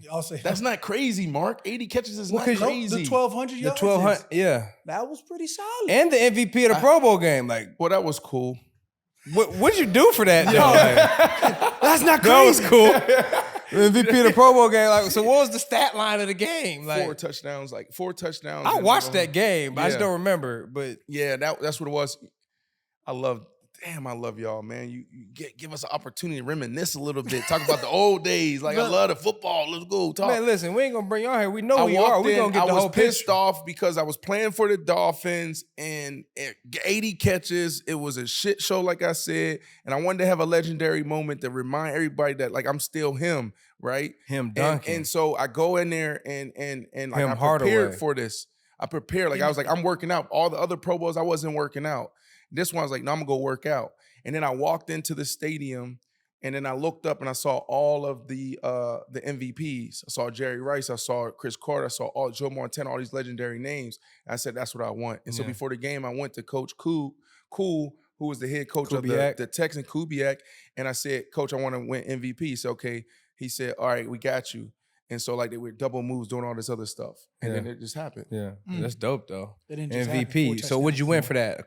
A vehicle? Was that a car or was the that a GMC that I gave to my mom, and then I ended up, my sister still have it. Now my sister got it. That's great. Mom got upgraded to a Mercedes Benz. And then the sister got the GMC. That shit breaking down. I'm like, hold on for another year. Bringing it back to the Pro Bowl, like service? Yeah. Service, please. Upgrade. I can trade this mud back in. Like, is this a lifetime? Yeah. You didn't explain yourselves quite properly. You didn't say, you said 12 years, 13 years. I need that. Right. It's only a 3 year. Okay. Yeah. And they make you pay taxes too. I was like, I thought all this was free. They're always gonna get you on the taxes. They reported you. Oh yeah. You got to pay for all that. I thought everything was free. Yeah. No. Pro Bowl. Pro Bowl. They trick you now. Look. Then when you talk about emotions versus business, they trick you with it because you be like, "Oh, I'm going to the Pro Bowl," and the whole family like, "We going, yeah, we going." And you like, "Yeah, come on." Right. You get whether one you room. Whether you win or lose is huge. No, it's whether you break what even they or do, you in the hole. What they do is they hit you with the 2 first class or 4 coach. Like, okay, obviously all 4 y'all flying the coach. Like, and whoever else. My first Pro Bowl to Hawaii, bro. I flew mom and I said, "I'm going first class. Y'all going first class." I got it. Yeah. Brother, sister. But no, they offer you. I'm pretty sure I put them in coach quick. I'm you pretty have sure to. my brother was in coach. Well, they offer you because they'll for pay. sure. They'll say you can. And I probably gave the first class tickets to my parents and bought my own first class ticket. And then, but there's more family that comes. There is. So that's why I said the family. The first 4 members going to coach. That's right. Yeah. Mom and dad had to go. I was gonna bring moms. The first one, you always got to make that investment. First of all, I'm gonna bring moms in first class. Mom, we made it, but you can't leave pops out. Pops ain't. My pops was waiting on me to make some money. You know what I'm saying? He waiting all the years I done took care of you. Right. You right. You up for my you immediate class, family alone is 6 in the house I grew up in. Right. So siblings go coach. You flew everybody out? I think so. Yeah, you had to. Or no, because my first one was in Arizona. So yeah, I think they might have took the coach seats. I think they did. Oh, what are you talking about? That's what I'm saying. He said, I think you put them on bracket. Gas money? Nah, they took the coach seats. I think Mom Dukes and the sisters. Right. I think Mom Dukes and 3 sisters took coach seats. It ain't nothing wrong with that. Look, the Pro Bowl for a lot of us it's that opportunity for us to tell everybody around us, like, thank you for helping me get here. Yeah. You know what I mean? That's what I love about the Pro Bowl. All the families is out there. We get to bond with each other, dudes on different teams. And then that moment, when you're with your family and it's like, yo, we made it. You know what I'm saying? There's some people don't need to be in that circle, but for the most part, none of us got here alone. You know what I'm saying? So the thing that sucked for me was because I never wanted to go to Hawaii because I always wanted to go to Pro Bowl to Hawaii. Make my first Pro Bowl is in Arizona. Right. My second Pro Bowl is in Orlando. My third Pro Bowl is in Orlando. So I'm like, I'm going to Hawaii now. I made the Pro Bowl, so damn y'all. Like, you don't want to put me in Hawaii? I'm going to go myself. Yeah. That's a big thing man. Damn. You wanted to make the Pro Bowl to go Hawaii. Like, That's right. And then the first year I did it was in Arizona. It was dope because the stadium was sold out. You know what I mean? Yeah. But I mean, no, it's not the same experience. You always imagine getting a little facts. That's right. You get laid in ain't Hawaii. The same. You get lay as in the lay with flowers around your neck. Yes. Lay. And you like, I'm here. And they get got that the security. Mai Tai at the pool. You know what I'm saying? Mai Tai at the pool. Ooh. Weather always warm. Right. And people are drinking at the pool. Orlando wasn't like that. Yeah. Orlando was windy. They talking about some woo. I can't relate. Vegas wasn't like that. Arizona probably was like that. Arizona was nice. I wanted to go to But I want to go to Hawaii. I want to go to with Hawaii. That's the pedestal though. Yeah, Hawaii's like, if obviously we can do that. We can go anywhere in the world. But like Hawaii's like, damn, that's different. Like, I can go to Arizona anytime. But you grew up I can watching go to Orlando. You grew up Orlando was dope though. in Orlando was Hawaii. dope though because you went to Orlando. It's because you have family and kids now, so you get the free VIP tour in Disney. Oh, see, I ain't. Orlando was cool. Yeah, it was cool, especially if you're a family guy. Like if you have a wife and kids. If you've experienced Hawaii, like you know what I'm saying, like guys, that's where guys are really making connections. You're at the pool. day in, day out. Yeah. Like literally offensive linemen are chugging beers, doing beer contests. You're Right. like, you don't have to do this. Yeah. You know, you're drinking Mai Tais. People are in the pool, kids are in the pools. Orlando, like it was too cold to be in the pools. Like it was windy. And it's just game. us. Yeah. And you start going to these different cities. And they try and bring fans in. Yeah, when they broke away from Hawaii and went to Miami, I actually made that Pro Bowl. And it was just like all these people at our hotel. It just wasn't the same. Yeah. You know, it was more of a chill vibe, kind of like out there in Hawaii. Yeah, like kind now of you're in like Miami. It was like too. one big party, and it was like, which that's the only downfall with Hawaii. Like the parties is terrible. It sucks. But you like, get the you don't camaraderie. go for the parties, honestly. You I know, but you do want that one. Like you're like, oh, let's go down to the. My first Pro Bowl, I was still training. I was like, I got to show out. You was training. Bro, everybody was drinking in the pool. I was like, yeah, they got me messed up. I'm over here. I'm like in the hotel weight room. I'm jogging in the morning. I'm like, ain't no way. Like, man, they gonna know about me. Like, I ain't going to the Pro Bowl. Like, you got me messed up. Guys are drinking. Like, Cam, you want to drink? I mean, I pay for y'all. Like, but like, I'm good. Like, I'm still like, I'm locked in. We get to the game. I'm pass rushing. I'm like, bro, like I'm pass rushing. Jerry McCoy, they're like, you know what I'm saying? Like Cam Newton, that quarterback. Did you hit him? Absolutely, bro. I think that was the year like they didn't care about the Pro Bowls, whatever. I'm training. Did when you hit Cam or any of those quarterbacks, they look at you like, yo, bro, you going too hard? Maybe. So what the heck do with me? You breaking the rules. Like, what the hell to do with me? I didn't know. That first one, you don't blindside decleating the quarterback in the Pro Bowl. The first one you had, like the offensive lineman, like chill. What chill? Right. I flew my family out here to see me. I didn't have that same energy. I came to that first Pro Bowl out of shape, hurting.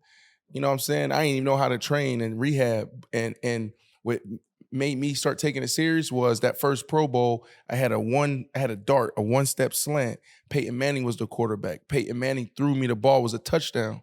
And Peyton Manning, when I dropped it, he looked at me, bro, like with a death stare. Yeah, like, what you doing? Like, yeah, and then I came to the sideline, and Jay Cutler was like, oh shit, you just pissed Peyton Manning off. He's never throwing you the ball again. He doesn't even like you. Oh my This is goodness. Peyton Manning, the sheriff. Oh my gosh. And anybody know he runs the Jay whole told Pro you that? Bowl. You're like, I was like, oh my I'm goodness. sorry. So now for moving, the next 5, oh shit, I was training leading up. Man. I was trying to eat correct and all of that. Like I ain't getting out of shape.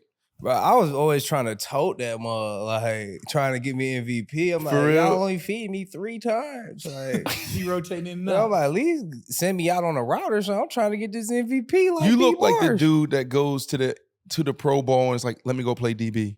Bro, I'd do any of that. Like, Did you play DB? I didn't. You They didn't? started letting other, like, the year after I made it, they started letting AK like rush the pass Rush and like the do pass, other right. stuff. I said, you mother.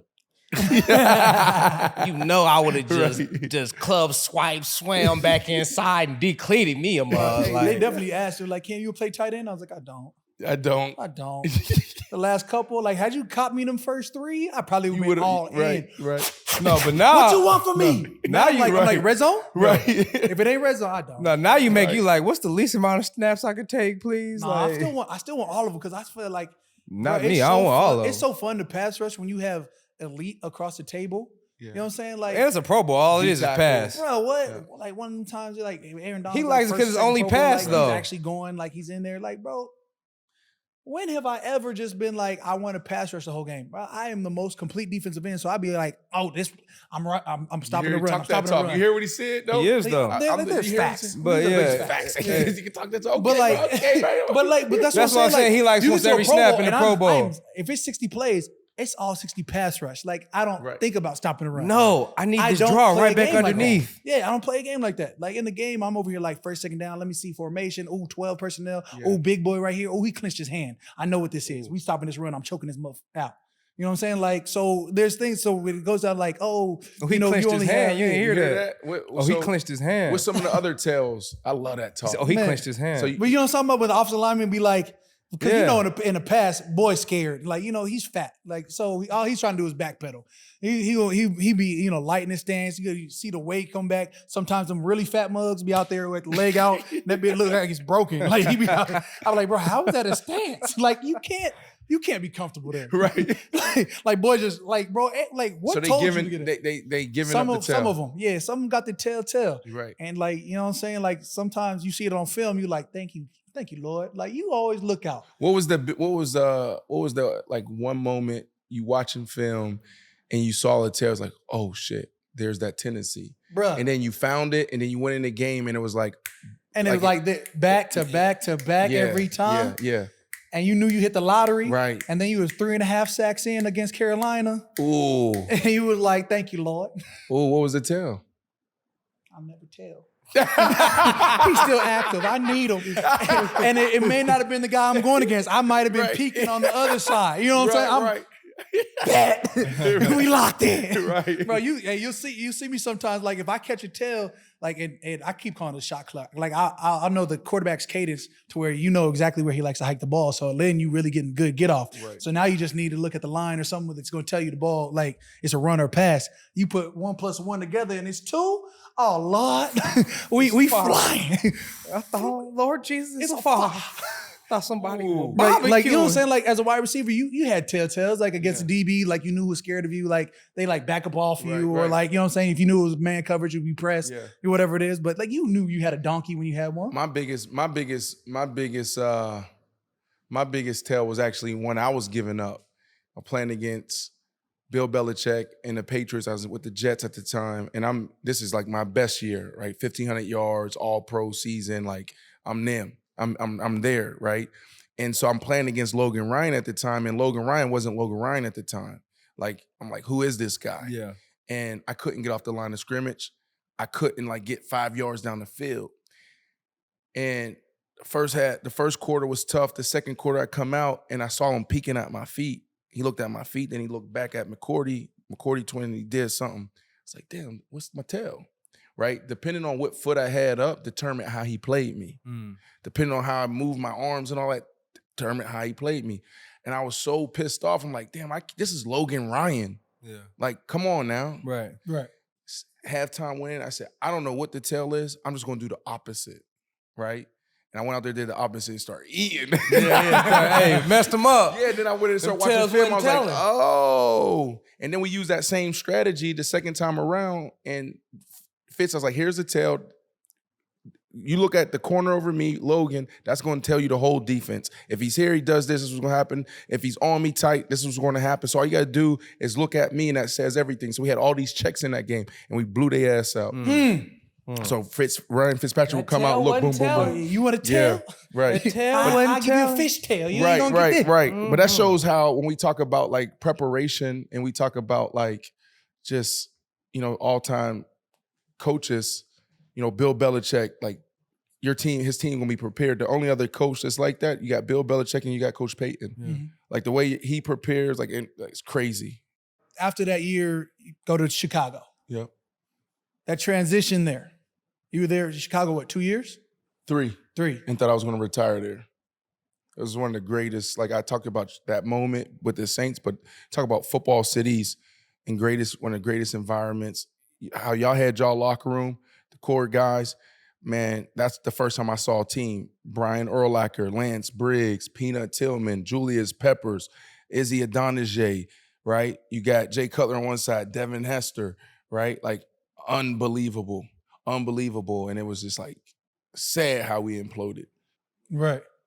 That was when Martellus Bennett body slammed No, somebody? Martellus came after. Like the first wave, when I first got there, it was like the Monsters, the midway, still that old Chicago Bears team, Lovie Smith. And then Coach Trustman came in, and then we brought, and Martellus body slammed Kyle Fuller, and then looked at me and said, I'll beat your ass too.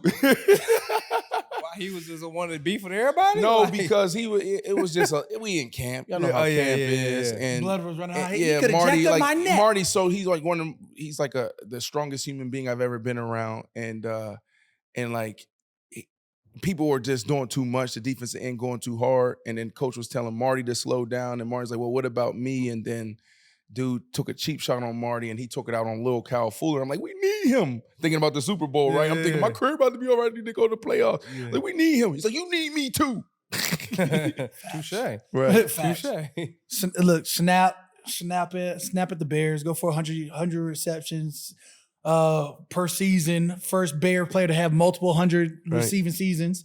Bro, 1,500, 1,200, bro, all these yards. So clearly you getting yards per catch, but you're yak. Yeah. You know, we talked about you spinning on dime, being a running back. Like, is that where the, creating contact comes from? Like, where's that mentality that mentality. Yeah, it's exactly that. Because receivers sometimes don't have the mentality. They like to catch and get down. Like, well, it's kind of like with like how you feel, right? Like most running backs, like some running backs, they average 20, 25 carries a game. Mm-hmm. Yeah. You know what I'm saying? They get so many opportunities, and that's when a running game is good and when a running back really get good because, it's about, we got 3 here, we got 4 here, we got 7 here, we got 8 here. Then you got that, it pops, 16. You got to be consistent in the run game, right? And then you got a running back and they're only touching it 8, 10, 12 times. They can't even get in the flow of the game.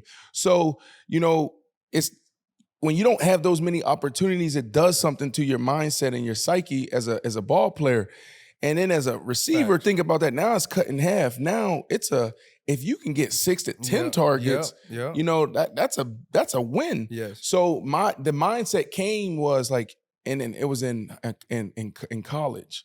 I was like, yo, if I get 6, I never forget this. Like if I can get like 6 catches and I average, like around 20, yards per reception, I can have a decent game. Like all I need is really 4 for real. Like, you know what I'm saying? Because I was thinking about running back. Every time I touch it, I'm gonna make 3, 4 guys miss. Yeah. So that was my mindset. Every time I touch the ball, I'm going to score. Yeah. You understand? And I had to learn as I got older, like, yo, it's a long game. You can get out of bounds. You can go down. You're not going to score every play. It's okay just to get the first down. Right. That's where that mindset came from. YPC to YAC. Maximizing every opportunity. Right. There you go. When you don't know when you're going to get another one. Yeah, 100%. you know. I do know. Coach Payton know too. Look, I just did. I was thinking, 100 receptions in the season. I was like, damn, that's a lot. Right. Then you think about it, divided by 16. Now you're looking at all 6 to 8. 6.6. I know it. Like we be looking at them numbers, boy. Like he get fed a lot. Right. See, if you think about it, 7 catches a game, man, Right. a lot over 4 quarters. That's less than 2 a quarter. You could be wide open, then you got Cam coming smacking your quarterback, boom, and you like, dang, that was a touchdown. Yeah. And I know it too. Right. Oh. Yeah, right. You look at the film like, bro, we look at the film like, bro, he got toasted. Man, I'm just impressed by the consistency though. Yeah. Look, because then you go to the Jets, 109 catches, 1,500 yards, 14 touchdowns, Pro Bowl, first player to have 1,000. 1,502 yards. Yes. Became you can't short him yards. Don't short him my man's yards. But basically, the first player to have 1,000-yard season with 4 different teams. Mm-hmm. Like that's just consistency at the highest level, no matter what system. Because listen, some guys are system players, right? They have to be in the right situation. I'm more impressed with that than anything else because some guys are system players. You have some guys, they have to get drafted to the right coach, they have to get drafted to the right team, be put in the right system, or they won't have success, right? Yeah. You going to 4 different teams and having 1,000 yards with 4 different teams shows that you are adaptable and can be productive and regardless of the system. With 17 different quarterbacks. Regardless of the system. Right, that's right. You're not a system player, you're a player. Mm-hmm. You know what I mean? And that's why you had 13 seasons. That's why you had 6 Pro Bowls. That's why you are one of the most dominant receivers when you played. Because it wasn't a system, it wasn't a quarterback, it wasn't a coach, it wasn't an opportunity. You went out there and made it happen regardless, bro. But you know what it was though? APH, athlete. Yep. But also it was more so the mindset. And I had to learn how to be diplomatic with it in my approach. But it's like like you got to fight for, your position. You got to fight for yours. And the tough thing is when it's in a team. So like I demanded, like my teams, my quarterbacks, my offensive coordinators, if it's one-on-one, you got to give me an opportunity. Got it. And it's not a selfish thing. It's that like I just want to win. I'm trying to help the team I win. think that I'm one of the best options to getting us to a W, right? And so the same way you approach coach, it's like, yo, give me the ball. Like I'm him. It's the same thing. And it's just like, I think that's the consistency thing, because there's a lot of people that sit back and we try to wait on others. And sometimes a closed mouth don't get fed. You know what I'm saying? So I was always like, in Denver and with Jay Cutler and them, I didn't have to do that. They knew me. But when I went to a new system, I had to really sit down and I'm like, all right, let's talk about this because it's a partnership. Right. How do you view me? Let's agree to this before we get on the field because I don't want to be losing it out there. Right. And let's get on the same page. Right. And with the Jets, when you're talking about 1,500 yards, Coach Chan, Gailey, and Fitz looked at me and said, Brandon, your job and your role in this offense is to beat one-on-one. If it's one-on-one, we're coming to the ball. Yeah. If it's cover 2 or any other coverage, we're going to Eric Decker, we're going somewhere else. Yeah. So out there, I was like, bet. You understood what it was. Bet. You understood what it was. And guess what? And when we went out there, Fitz came out there and we got it done. Yeah. I did my job, right? And I went for 1,500, but also Deck went for 1,200. Yeah. I had 14 touchdowns. You're talking Deck about Fitzpatrick, right? Huh? Fitzpatrick, the quarterback. Yeah, Ryan Fitzpatrick. But like Arizona legend. So how many teams did you play with him? One. So just the Jets. Just the Jets. Okay. Yeah. And that was my favorite quarterback, my favorite teammate. He's a baller. Well, he just retired after like 17 seasons? Yeah. Fitz gonna give you magic. Every season he gonna give you 5 hot ones out the gate. Ones. If you were Hall of Fitz at the game, he was nervous when he was with the Bucks. Man, he gave y'all that work when he was with the Bucks. He gonna give you 5 hot ones. Hall of Fame game. You gonna look at him like, damn, right. He liked that. And the next 12 to next 10, 11, you can be like, oh, leave my guy alone. Why can't I get him then? Right. Cause he gonna give you 5, and you gonna be like, hurt. It's not all of Fitz. Guys get hurt. Receivers falls down. At every team. Yeah. Buffalo. I love you, Fitz. I met him and realized he was an Arizona legend. And I was like, I knew I liked you for a reason. Like, and his swag is an awesome guy, right? Like, just you talk to him, and he's just like the most chill but smart, intellectual. Like, oh my goodness, great guy. Yeah. Love him. I didn't know, like, in this game, what's your favorite? What was your favorite route? Like, in fact, in any game. Oh my goodness. We got the offensive lineman right there. I knew it was on one side. I like this show. You know what I'm saying? Like, if you say, yo, I need these yards, where you going? You going up top? Give me the situation. Man, give me a situation. It's a gotta have it. It's 4th down. It's 4th down. Gotta have it in 2 minutes, or we're in the red zone. Gotta have a touchdown. No, give me. Is it 2 minute or is it red zone? Give me the specific. I like that. I like that because it could be middle of the field versus red zone. Right. So like let me say like you're on the 30 going in, and you need a tub. Okay, need a tub. Gotta have it moment, like you said. So we're in the fringe area. Yeah, so you're not red zone, but you fringe. So you got some time to do work. It's 3rd and 9. Oh my goodness, and that changes everything because 3rd and short changes, the percentages of when they gonna go press, when they going blitz. 3rd and 9. I was gonna give you third to that 4 to 6 because that gives you that wiggle room. Give me the wiggle room. Give them 3rd and 4 to 6. Okay, 3rd and 4 to 6. We on the fringe area. Can you give me a defensive coordinator or type of scheme that we playing? Anything? Dennis Allen right now. Dennis Allen. Oh, his ass is coming. Oh my goodness. And you don't know if they showing pressure from this way. All right, so here's what I'm gonna do with Dennis Allen. 3rd and 4 to 6. I'm actually gonna come with 2 options. All right, for me, because Dennis is one of the best defensive coordinators, one of the best defensive minds. So he knows his tendencies. So he's gonna give you something. He's gonna switch at the last minute. So like I'm gonna need my quarterback to know like, look, we're gonna do this because we think they're doing this. But if they don't, your ass gotta adjust on the fly. You're getting a choice route. So here we go. Boom. 3rd and 4 to 6. I'm backside the X. I love being the X. We're gonna go 11 personnel. So I'm gonna go wide. So trips right. Draw it up and then explain once it. Once you get done. You draw it up and then you explain it. Okay, perfect. Boom. Then I'm kind of forgetting some football. You're right. Been a minute. You ain't gonna forget that. You ain't gonna forget that X. Boom. You ain't gonna forget the route of that X. I guarantee that. Yeah, I know, but I forgot my numbers. I put H and you got the H right here. Okay, man. Boom, the H and the F. So boom, I'm gonna go trips right. Just a traditional formation, 11 personnel, 3rd and 4 to 6. Bam. And I don't care what they do on the backside. Your ass quarterback, just look at me. Okay. So I got a corner here. Boom. So I'm gonna run. It's just gonna be a simple slant, or it's gonna be a simple go. Right. So this is what I'm doing. 3rd and 4 to 6. Okay.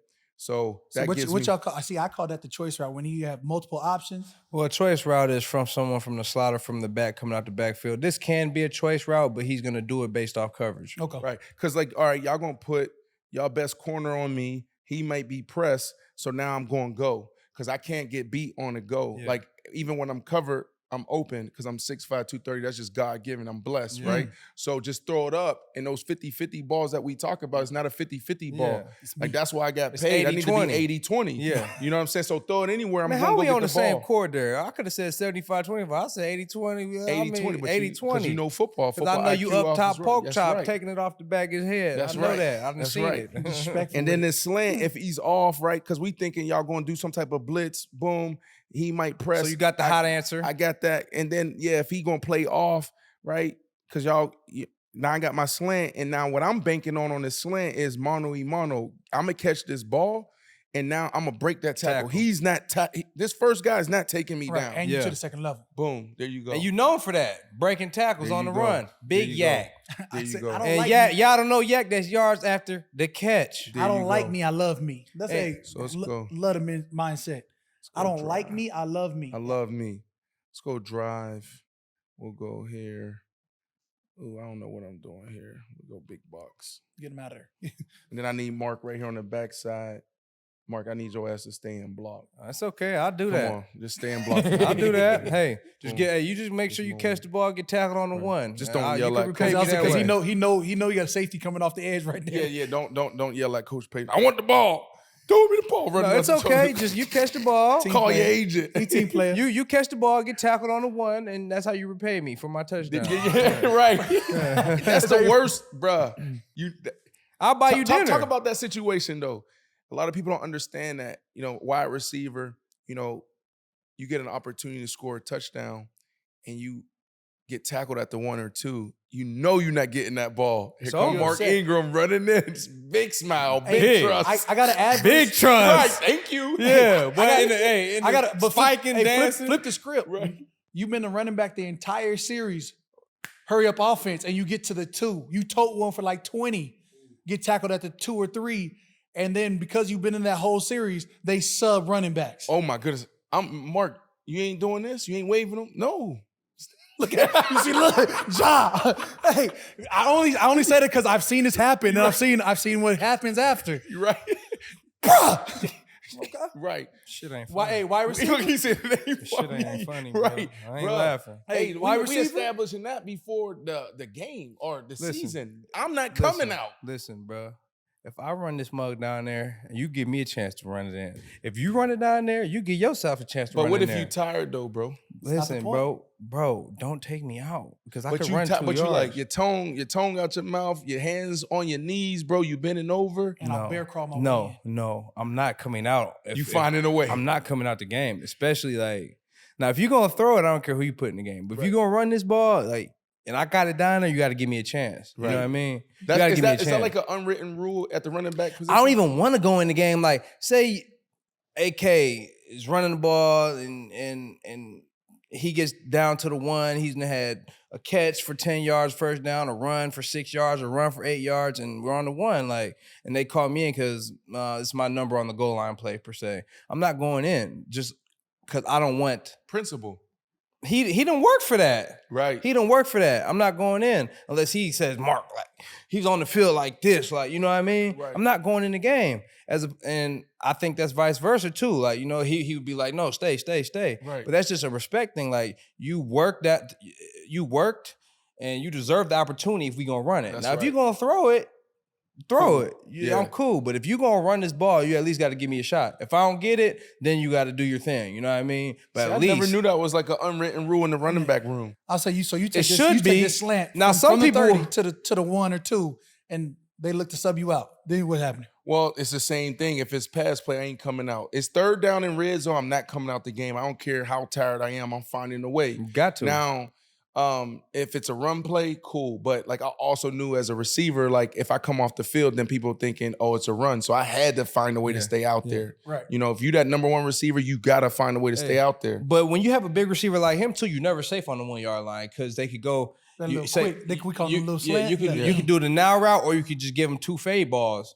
You know what I mean? And corner tough. you can give him 2 fade balls. He on a little corner, he gonna Right. win 80-20. We gonna throw him 2 of them. Like, so. But see, my mindset too, if I got that down there to the 1 and we didn't get in, I knew it was over.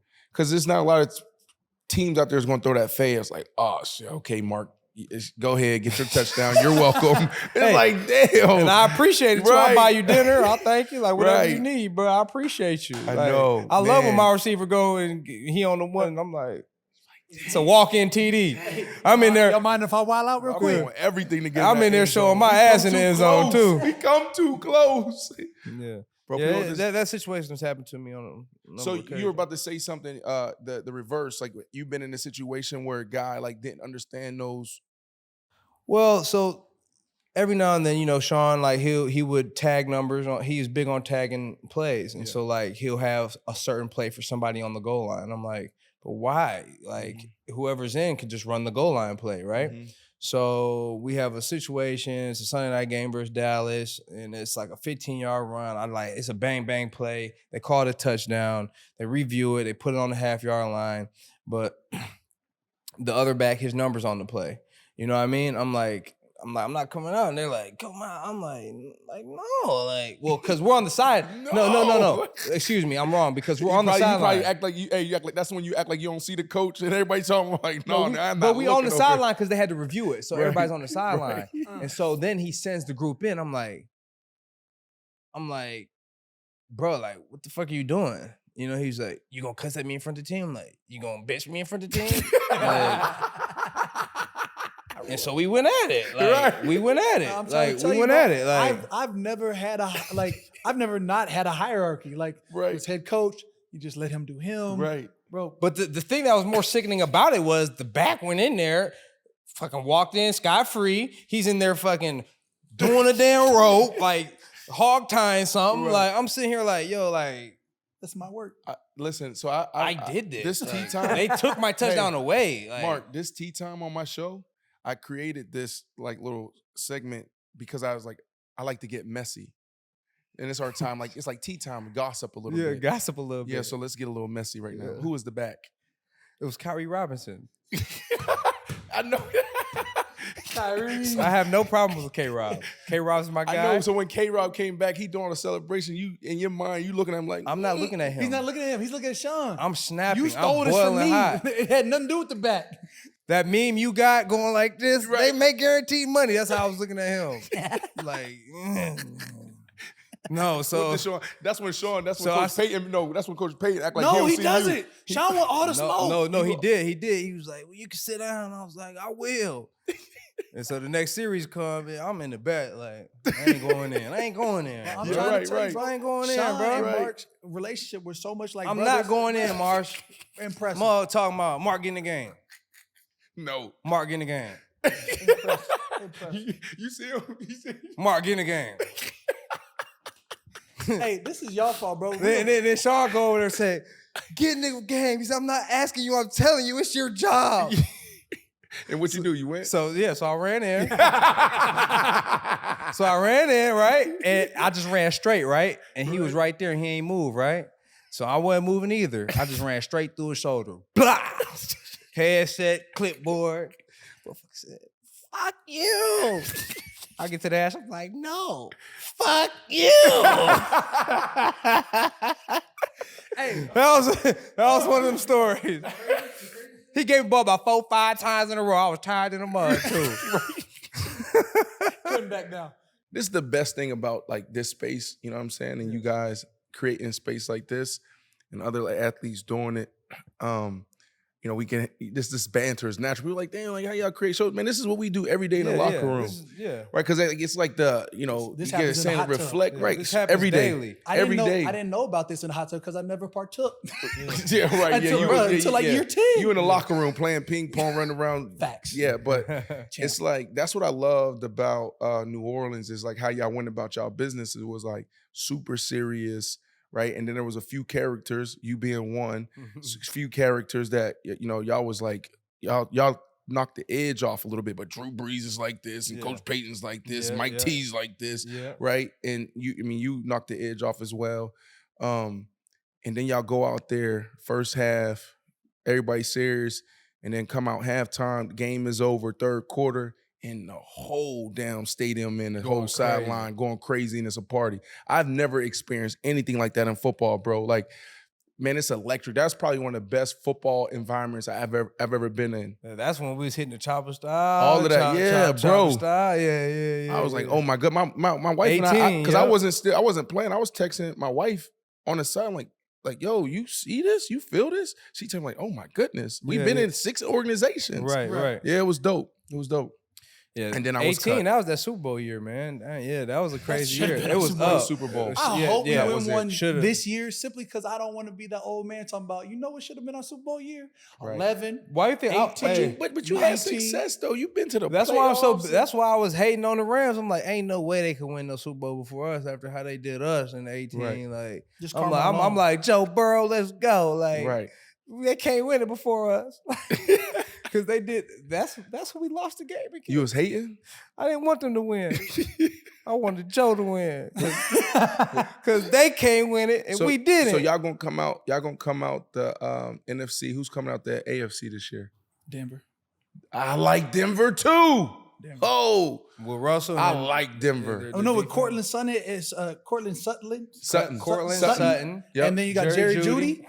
They got a tight end. They got a You running got the game. two backs. You got the 2 backs. And then you got Surtain corner. Yep. Ooh, Kareem and Justin Simmons playing safety. I like them. Chubb. I like them. You know what I a mean? lot. Right. Y'all gonna have to. Y'all gonna have a hell of a Super Bowl. Y'all gotta come with it. For sure. In You Arizona. got to. You gotta stay you know? focused. But y'all might have the advantage because y'all got the maturity, the leadership. So, but I don't know. I like the Saints and the Broncos. Hey, well, I like your mindset. I'm actually lying.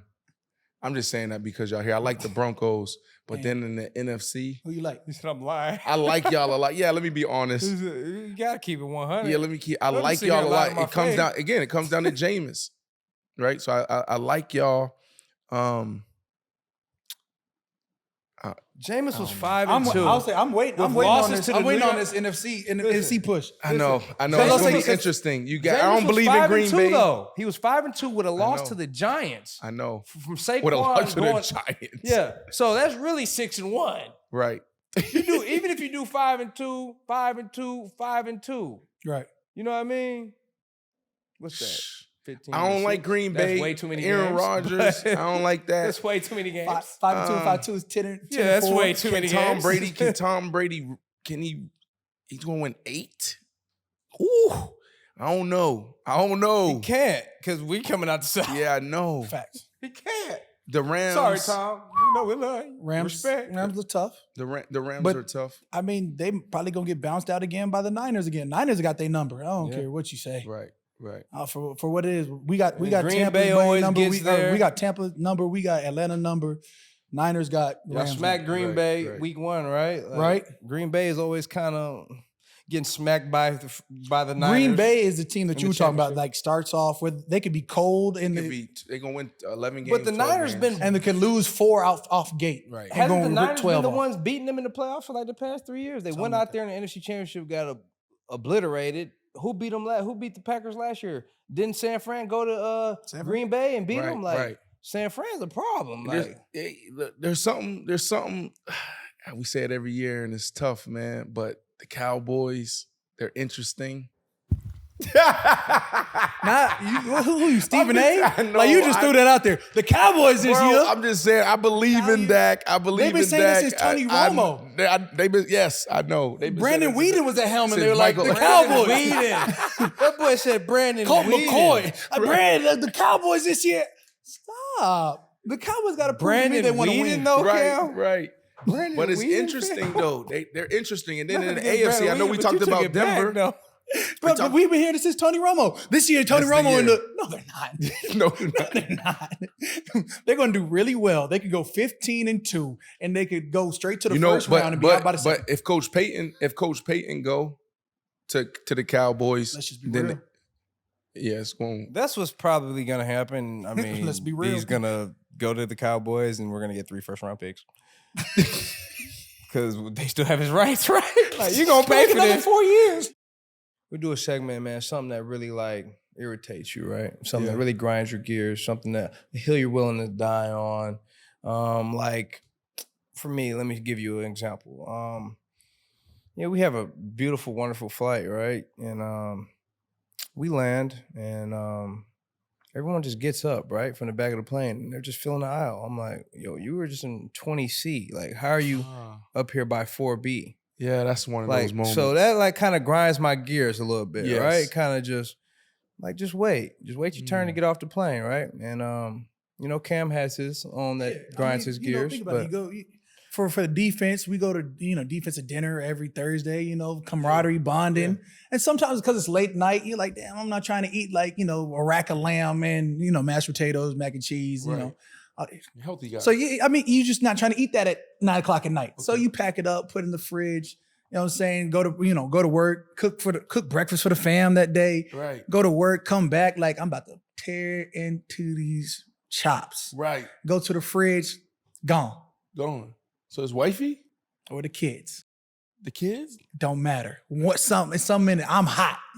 You got to at least let it sit for 24 hours. Right. If I don't eat it within 24 hours, it's gone. Go to work. Yeah. But within 24, at least got to give me a chance. Don't touch my. Yeah, that's a problem. I'm not asking for much. I don't state the obvious about what I pay for or what I bring to the table or like how life is good right now. Right. Don't touch my damn food right there. Don't touch my food. Oh, the kids were hungry, so they had to eat my rack. That's crazy to me. Yeah. Y'all can't just Uber eat. Yeah, new rack. There's a whole house full of food. Right. You got to eat my rack of lamb. That is a big one. That's what I'm saying. No, that's not for you. You know what it's about? It's like this is my snacks. Yeah. Don't touch my snacks. All your snacks. No, like everybody got the snacks. Z, my little one, you got your snacks. We know you like that. I'm not touching your snacks. Right. Fruit roll-ups. There you go. You have a specific set. And then my wife, you got your snacks. My daughter, she got her snacks. Little 3-year-old Zoe, he got his snacks. Me, daddy got his snacks. Don't touch our snacks. Right? Like, I like Pop-Tarts every once in a while. Don't touch my Pop-Tarts. So that's a good one. I think for me, so you come into the Pop-Tarts and box gone. You lose your shit. And I used to like fruit snacks a lot. What's the go-to flavor on the Pop-Tart though? Strawberry. With icing. Strawberry. Or no icing. Because they can. Oh, for sure. Icing. Hey, that brown heard some weirdos in this world. Yeah. That brown cinnamon. I used to be big on the fruit snacks. You know what I'm saying? I'm eating these little caramel bullseye candies now. Like, so I do have a sweet tooth. You know, I believe in the 80-20 rule. 80% of the time I'm gonna eat what I'm supposed to eat. 20% I'm gonna have fun. So that's my thing. And but the thing that grinds my gears, that's what you say, grinds my your gears. You sound like a football coach. You know what really grinds my gears? Right. It's me tight. Right. Can we get a t-shirt like that? Grind my gears. You got the tea time. Are y'all dropping merch this season? Hey, we got a little merch, man. Oh, you got the merch. I mean, we got some hoodies. Do I get gifted before I leave? Of course. Absolutely. Man, just for real? Hey, don't false start. Don't jump the gun. Okay. I'm just saying that. Okay. Hey, make sure y'all cop that. Big truce. Big truce. Big truce. What's up? On the biggest truce. Big truce. Big trust on the biggest hint. What is big trust? Trust. Man, let me say that again. Go cop that. Big trust. Yes, sir. There we go. Grind my gears. That t-shirt's dropping. Bruh, service, right? You're in a service job. TSA, I know it's a lot. I know you're seeing thousands of people come through this line, but your job, you know what I'm saying, is to serve people. Right. You know what I'm saying? Why you cursing me out? Like, why you coming with this energy? You understand? Like, come on. Laptops out the damn bag. Yeah. Liquids. Do you have any water? If you had 2 laptops, they both need their own bin. Right. Sir, I just said that. Bag in the bin. Do I need to take my shoes off? You have to take your shoes off. Pre-check, ma'am. Sorry, I didn't hear you. I'm sorry. I was minding my own business. I mean, there's a lot of travel anxiety. I realized that I have travel anxiety. So like now I gotta like really prep to go to the airport because like I'm the one to be snapped. Like I know. Now I'm looking like a fool. I'm pre-check. Going back and forth with them, right? I'm pre-check. Right. And then you got somebody in the back. Shoes on. You got somebody in the back with their phone trying to capture the moment too. I'm like, now that grinds my gears, bro. You're right. That's a good one. Man. What a great episode we had today, man. Not even great, legendary. Well, I think one of the longest, most genuine shoots we've had, man. And it's just been sitting here shooting stuff with real people, man. So we can't thank my boy, Brandon Marshall, enough for coming to tap in with us, man. Well, I'm telling you, 179 games, 970 receptions, 12,351 yards, 83 TDs, 8,000 yard seasons. man, founder, CEO of House of Athlete. Lifestyle wellness brand giving athletes resources to train both mentally and physically. I'm telling you, the man is a jack of all trades. He's super versatile, both on and off the field. This is who you should be aspiring to be like. He's motivational, inspirational, and he's my dog. You know what I'm talking about? To my right, you know I got none other than the Fu Manchu himself, Cameron Tyler Jordan. Yes, Lord. I've known him for a long time. So yeah, I get to call him that. Middle name. But he's also all decade, a legacy to a 13-year Steve Jordan. You know, got a legacy in Tank Jordan. But nonetheless, my man is the man. And yes, like I said, I'm my brother's keeper. I'm my service to my brothers. Whenever they need me, I'm there. They know that.